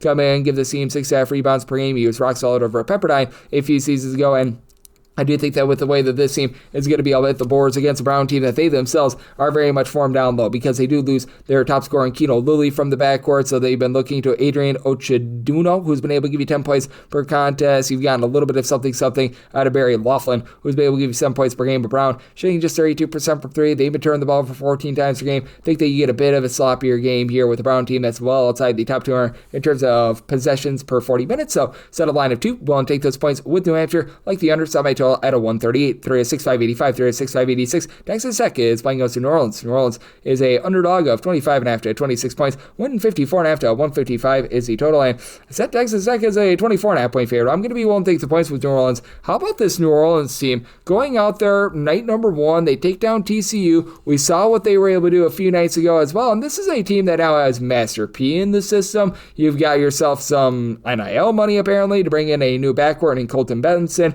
who is a really good shooter of Texas State last few seasons. He's right now giving the team 18.5 points. He's shooting 44% from 3. He has yet to miss a free throw. He's shot 90+% of the free throw line each of the last 3 years. Jacavian Buckley, he comes in from Southeast Louisiana, 15 points, 6.5 boards, 6 assists per contest. I love what these guys are able to bring to the table. That was a near miss that they had against Mississippi State in overtime a few nights ago, but I mean, the fight is great. You've got MJ Thomas down low, give you about 8 rebounds per game. Churchill Abus began his career over at Wake Forest, and DePaul, he's able to give you some rough and tumble down low. And this New Orleans team is allowing teams to shoot less than 30% from 3-point, and this is a Texas Tech team that's taking a little bit of step back with the backcourt with not having Darian Williams out there. JT Toppin has been a dominator, 21 points, 10.5 boards, block per contest. He has been tremendous, and then you bring in Donovan Atwell, nice go-to scorer over there in the SoCon. He's been able to give the team 13 points. Right now shooting 46% from 3. Overall, Texas Tech shooting 35% from 3. They still do a nice job taking care of the ball. They're still a top 75 unit in terms of points scored on a per possession basis, which much of that has come from offensive rebounding. They've been allowing teams to be able to shoot it from 3-point range as well, and I do think that New Orleans is actually able to stand up to these guys down low. You could use a little bit more for this Texas Tech team out of Tyree Bryan. They've had a few ailments as well, so I'm going to be willing to take these points at 25+ with New Orleans. That did set a total here of a 154.5. Have a New Orleans team that year in and year out has been one of the more up-tempo teams in all of college basketball. Right now, they're not necessarily playing at warp speed, but still 77th in the country in terms of total possessions per game. So seeing what we've got right now, going to be one thing that's points at 155 or higher because of bye-bye point on the under. 3-6-5-87, 3-6-5-88. Buffalo and Bucknell do battle, and Bucknell on a neutral court out there at Suncoast Credit Union Arena is a 2.5 to a 3.5 point dog. 147.5 to 148 is the total, and I'm going to be willing to lay with Buffalo. I did set them as a 4.5 point favorite. Bucknell did lose pretty much 4 of their top 5 scores from the season ago. Ryo Bajek has been able to give you about 6 rebounds per game. He's been pretty rock solid with that regard, but Brandon McCreesh has not really been able to develop for this unit. He's only been able to give them about 6 points per contest. Now they bring in a freshman from Germany, in Amon Doris, who saying 6'11", 15.5 points, 4.5 boards. He's been pretty rock solid. Bucknell, they're just not quite the same rebounding team that they were with Noah Williamson a season ago, though. Well outside the top 325 in terms of offensive rebound percentage, and outside the top 320 in terms of their 2-point shooting percentage. They're going to be relying upon their 3-point shooting, and Buffalo has been a very poor 3-point shooting defense outside the top 250 this season. Last year they were 343rd in opponents' 3-point shooting percentage, but they themselves have been able to light it up from 3. You bring back Ryan Sable, double-figure score from season ago. He's going to give you 15 points per contest. Daniel Freitag, 20.5 points. He's shooting 37% from 3. Noah Batchelor, he's able to do a nice job with 6.5 boards down low, but he's also shooting 59% from 3. Buffalo is currently a top 75 team in terms of points scored on a per possession basis. They've been pretty good on the defensive glass, top 100 team in terms of not allowing second and third chances for their opponents, leaving something to be desired defensively. And for Buffalo, they've really sold themselves down. They are currently well outside the top 300 in terms of total possessions per game. So even though they've been pretty efficient on offense, did have to set a mid-tier total. I did set mine at a 148.5. I do think that this is going to be close enough for some late game falling. This has been a Bucknell team that's been well outside the top 225 in terms of points allowed on a per possession basis. Bucknell more around about 240th in terms of total possessions per game, but do you think that Buffalo executes their stuff to be able to get the cover and the over? Semi-total 148.5, like the over, and I'm going to be willing to lay up to 4 with Buffalo. 3-6-5-89, 3-6-5-90. You've got Army, and they're going to be on the road against Fairleigh Dickinson, and Fairleigh Dickinson hopes to be fairly priced, as they are currently off the board because you got Army play yesterday, but I set my handicap. I've got Fairleigh Dickinson as a 7.5 point favorite. Going to be willing to lay up to 7 with them, 8 or more to get the points with Army. Set a total of a 153.5, 153 or less in on the over, 154 or higher the under. I did think that things are going to get a little bit better for Army, but they just got absolutely dump trucked in their game yesterday, and this is an Army team that they're not having a lot go right for them right now. They are outside the top 275 in terms of both points scored and points allowed on a per possession basis. They're averaging less than a block per contest. They are outside the top 250 in terms of rebound percentage. They lose each of their top 4 scorers, same as Ryan Curry from the season ago. And Curry's been solid. Going into yesterday, 11.5 points, 5 boards, 4 assists, but he just has no help around him. Jason Holloway, Jackson Furman, they've been able to both give you about 11.5 points per contest, and Furman, to his credit, shooting about 43% from 3. Team as a whole entered in yesterday shooting 24.8% from 3-point range, though, and for Fairleigh Dickinson, they actually added size in the transfer portal. They're no longer in the bottom 50 in terms of rebound percentage, so they should be able to do a nice job winning that battle down low. You've got a guy that I really like in Arthur Cox, who's been able to give you about 8.5 points per contest. Good versatility at 6'7". Eric Parnell in the backcourt. He comes over from the non-D1 ranks. He's been able to give you about 12 points per game. Fairleigh Dickinson, not the same explosive offense that they've been in the past. They have been turning the ball over about 15 times per contest. Still playing up tempo, but not necessarily playing at warp speed, as Army, they have been looking to crank up their tempo a little bit more, and it's really not working. They're about 200th in the country in terms of total possessions per game. Fairleigh Dickinson more around 121st in the country in terms of total possessions per game, but you've got Cyril Martinoff, who provides some nice 6'9" plus size on low. He's been able to give you about 5 boards per contest, and Tashad Jackson, who was a double-double machine over at VMI a few seasons ago. He's come in 7.5 points, 8.5 boards, 2 assists per contest, not really lighting it up from 3, but I do think that this should be good enough for Fairleigh Dickinson to be able to get the job done. Fairleigh Dickinson has been outside the top 300 in terms of points allowed on a per possession basis, so that should help out this Army offense as well. 153 or less, and on the over, 154 or higher the under. 1 to lay up to 7 Fairleigh Dickinson, 8 or more to get the points with Army. 3-6-5-91, 3-6-5-92. Lipscomb is on the road against Marshall, and Marshall does find themselves as a mid-tier favorite here of 6.5 points. Tonight's game is 154.5, and with Marshall, I did set them as a favorite of 8.5 points. I'm going to be one to lay the number, bringing in the 7'4" big man in Matthew Van Komen. I think it's very rock solid for this team, as he last year over at Elon was able to give that team 2.5 plus blocks per contest, and for Lipscomb, they are in all sorts of transition as they lose their coach in Lenny Acuff in the offseason. Kevin Carroll comes in and he actually retains quite a few guys that were more ancillary pieces, like Charlie Williams and Grant Asman are big men, with Williams 8 points, 3 boards. He's actually able to shoot it from 3. He hasn't done so very well, and Grant Asman has actually shot 44% from 3 with 14 points, 5.5 rebounds per game. Ross Caladino, he began his career at Wisconsin, was an afterthought the last few seasons, but he stayed with the program as well. But Kellen Boylan, who comes over from from Air Force. You just need to get more than 4 points per game out of him. This has been a Lipscomb team that has had some difficulties with regards to taking care of the ball outside the top 225 in terms of turnovers per possession, and they're just not getting to the free throw line. They're bombing away from three. They're a top 20 team in terms of percentage of their shots that come from three, and that does not allow them to be able to utilize the fact that they're shooting over 83% of the free throw line. They're in the bottom 10 in the country in terms of free throw attempts per game, and for Marshall, this is a team that is very much looking to push things to the inside because you do have that big man in Van Coleman. You've also got Jalen Spear in the backcourt. He's been rock solid, giving the team 6.5 assists per game now. Big kryptonite for this team has been turnovers. This is a Marshall team outside the top three in terms of ball security themselves, but when they don't turn it over, they shoot it well from three. They're shooting 40% from the outside. Caleb Hollenbeck, he's been able to shoot about 48.5% for three, 10.5 points per contest. Wyatt Fricks has been really good. He's been able to give you 15 points, 43.5% three-point shooting. Had to make sure that there was no swear word in there. And Wilson Dubinsky, he comes on over from Hampton. He's been able to give you like 6.5 points, 4 boards. He's been able to shoot it well from three. I believe he spent some time at South Carolina State as well. But that said, this team is able to dominate down low, and I do think that for this Marshall team, they do find a way to get the job done in. But I think it's going to be a little bit more of a mid-tempo game. I think that Lipscomb is going to be looking to crank up their tempo a little bit more as the season goes along. This is a Marshall team that they're not quite as fast as they were in the D'Antoni system, but still 62nd in the country in terms of total possessions per game. So did set a total here of a 154.5. I'm going to be willing to lay it with Marshall, and here at the 154 less, it's actually opened up but a 152. I'm in on the over. 306.593, 306.594. Gardner Webb and Navy do battle from Trask Coliseum. Neutral court game that sees Navy as a 12.5 to a 13.5 point favorite. 159.5 is the total, and I said Navy as a 15.5 point favorite. I'm going to be willing to lay the number. This Gardner Webb team, they have allowed at least 78 points to every single team that they played thus far this season. Gardner Webb is right now in the bottom 50 in pretty much every defensive metric humanly possible. Jeremy Luther is not doing a good job with this program. Like, man, this is bad. You've got Jacob Haugerth, who's been able to give you about 9.5 points, 7.5 rebounds per game, but you don't even have a point guard at this point. Ace Talbert, who comes out over from St. Francis, Pennsylvania, 7.5 points, 2.5 assists. He's never been a natural point guard. This has been a Gardner Webb team that has been outside the top 275 in terms of ball security. With regards to their offense, they're outside the top 280 in terms of points scored on a per possession basis. They can't even shoot free throws. They're shooting 63.5% of the free throw line. So that's not good to say the least. And this is a Navy team that they bring back over 90% of their minutes from a season ago. That's number one in all of college basketball. And though they took it on the chin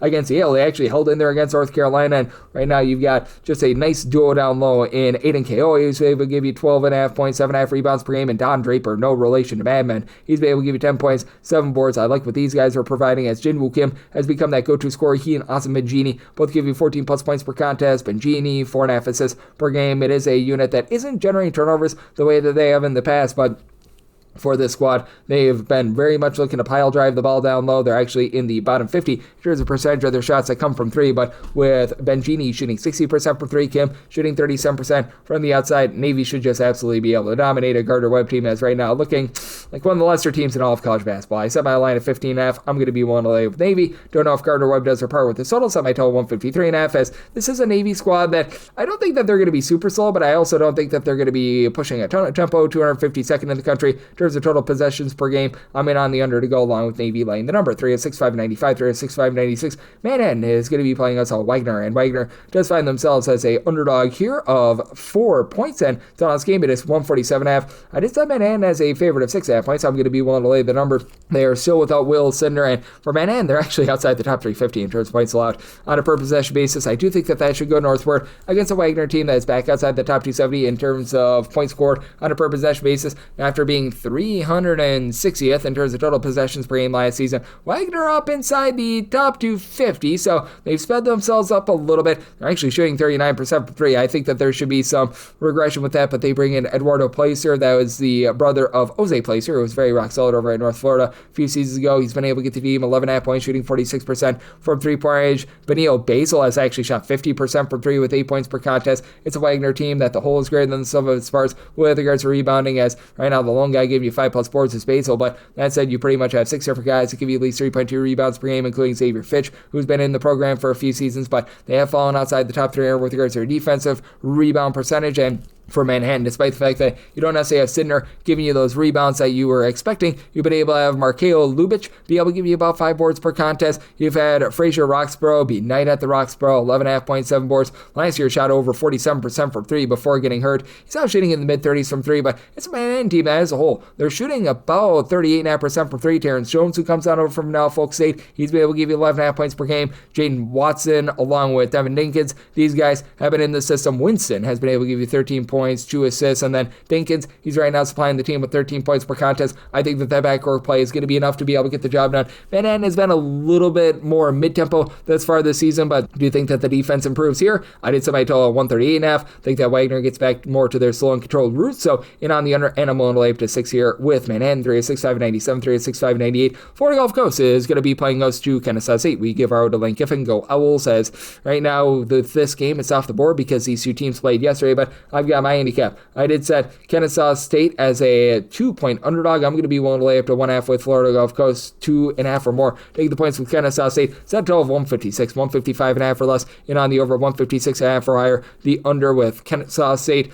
This is a team that had a lot of ball security issues last season, and I do like the fact that they brought back Simeon Cottle from a season ago. He's been able to give this team 17 plus points per contest, but going into yesterday, a little bit more middle of the road in terms of taking care of the ball. 12.5 turnovers per game. They are shooting those 64% at the free throw line against a Florida Gulf Coast team that likes to get physical. This has been a Kennesaw State team that's had a lot of warped numbers because they played against a few non-Division I teams that they beat up by like 50 plus points. Brandon Skipton has been able to give you 5 boards per contest. You've got Ramon Seals, Trey Simpson. These two guys are combining for about 12.5 rebounds per game between the two of them, 25 points per contest, but it's a Kennesaw State team that last year they were one of the worst 3-point shooting teams in all of college basketball, a little bit more middle of the road this season, and for Florida Gulf Coast, last year they were well outside the top 3 in terms of total possessions per game, been very much more mid-tempo this season. You've had Michael Duwaks do a solid job coming over from Northern Iowa. It's taken him a few years in the system, but now he's giving you about 9 points, 5 boards per contest, and then J.R. Kwinzinski along with Ramir Barno have both been able to give you 15.5 points per game, and between the two of them, over 7.5 assists per game, and for Dome City, they're doing a great job taking care of the ball. Top 50 team in terms of fewest turnovers on a per possession basis. They're not a great 3-point shooting team at 32.5% from the outside, but they're not terrible. We should see some positivity with the fact that they're currently allowing teams to shoot 36.5% from 3, but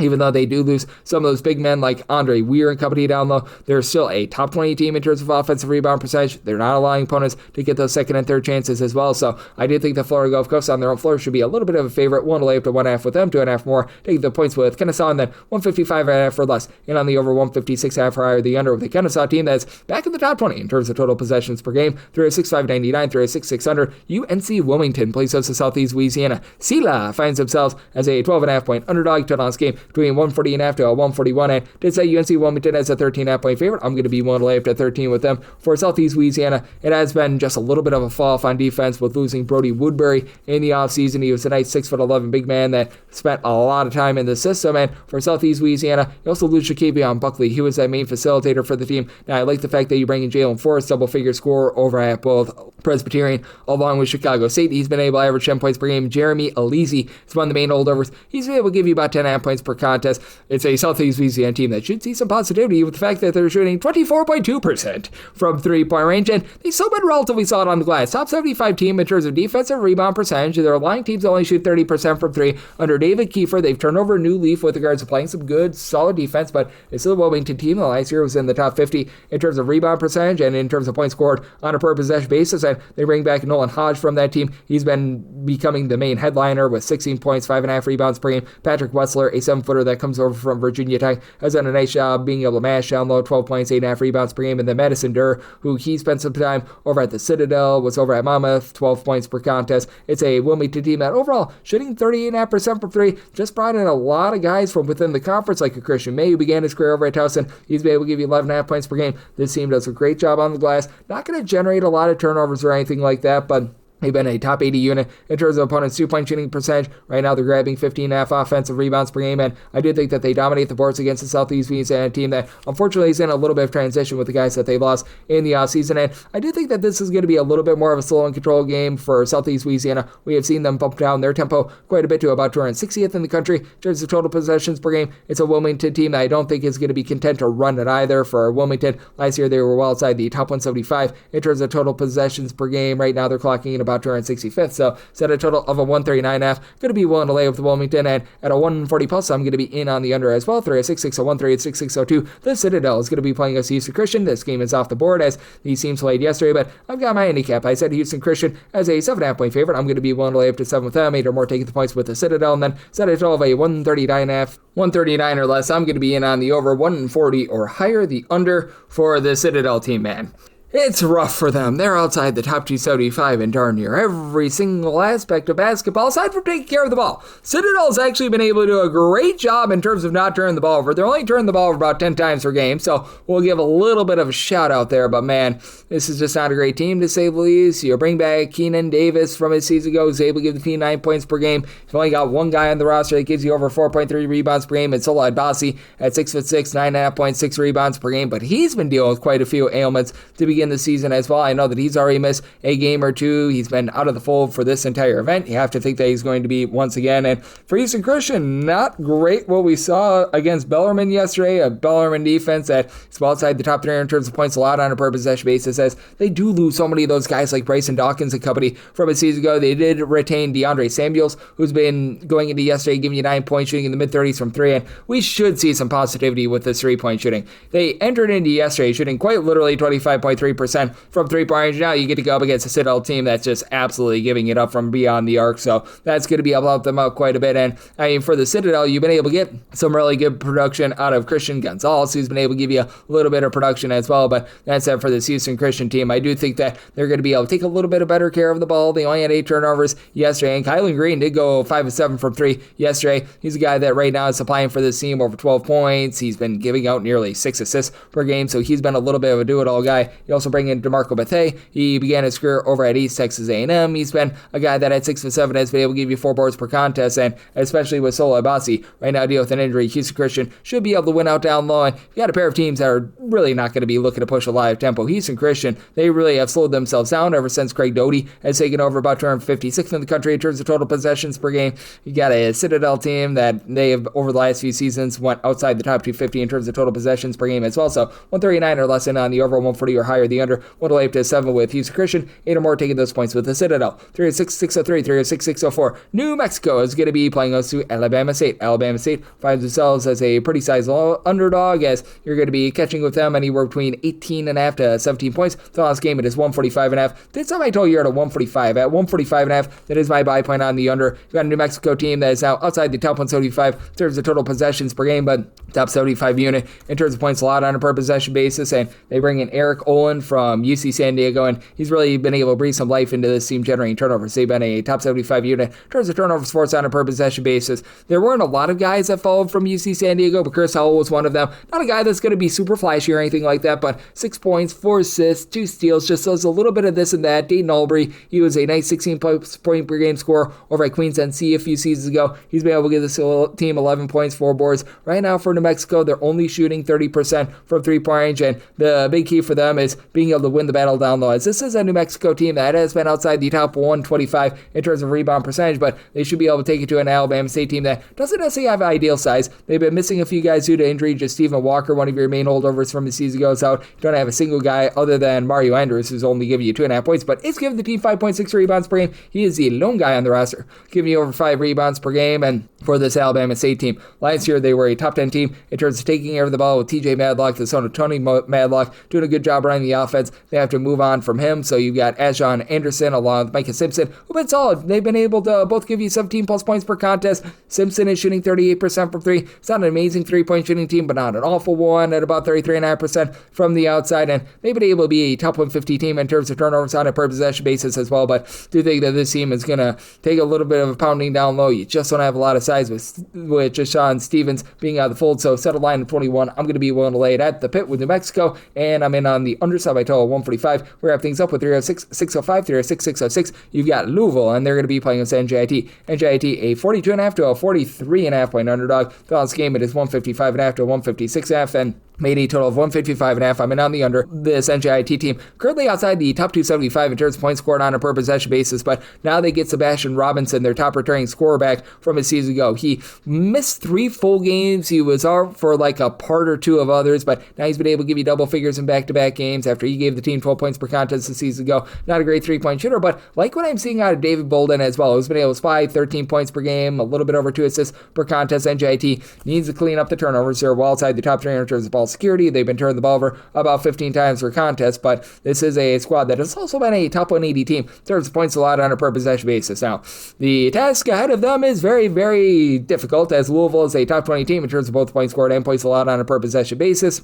Louisville, honestly, is not necessarily shooting as well as they can from 3, too. They're shooting 36.5% from 3. Ryan Conwell, who began his career over at Indiana State under that Josh Hurt system, has been able to shoot about 42% from 3, 18 points per contest, but Isaac McNeely's up to shooting 40% from 3 after he was rock solid over at Virginia a season ago. This is a team that they do a great job of rebounding by committee, as you've got Sandra Frew along with Javon Hadley, both give you 5.8 rebounds per game. Kiani Ruth has been able to give you 5 boards per contest. These guys, they all just know their role, and this is one of the better teams of the country in terms of generating turnovers. They're generating about 15.5 turnovers per game, and it certainly is a Louisville team that's going to be looking to push tempo. That's just the system that you've got here in general. Louisville, in terms of total possessions per game, currently checking in about 72nd in the country. NJIT, they're going to be content to slow it down a little bit more, 165th in the country in terms of total possessions per game, but we've seen this NJIT team knock off Fordham. They've been able to give some good tests, cover that game against Cincinnati, so do feel like this number has went a little bit too far. Set my line at 37.5, especially with Ari Fulton, give you 4.5 rebounds per game for NJIT. I do think that they do a relatively okay job holding up on the glass. They've been a good 3-point shooting defense as well, so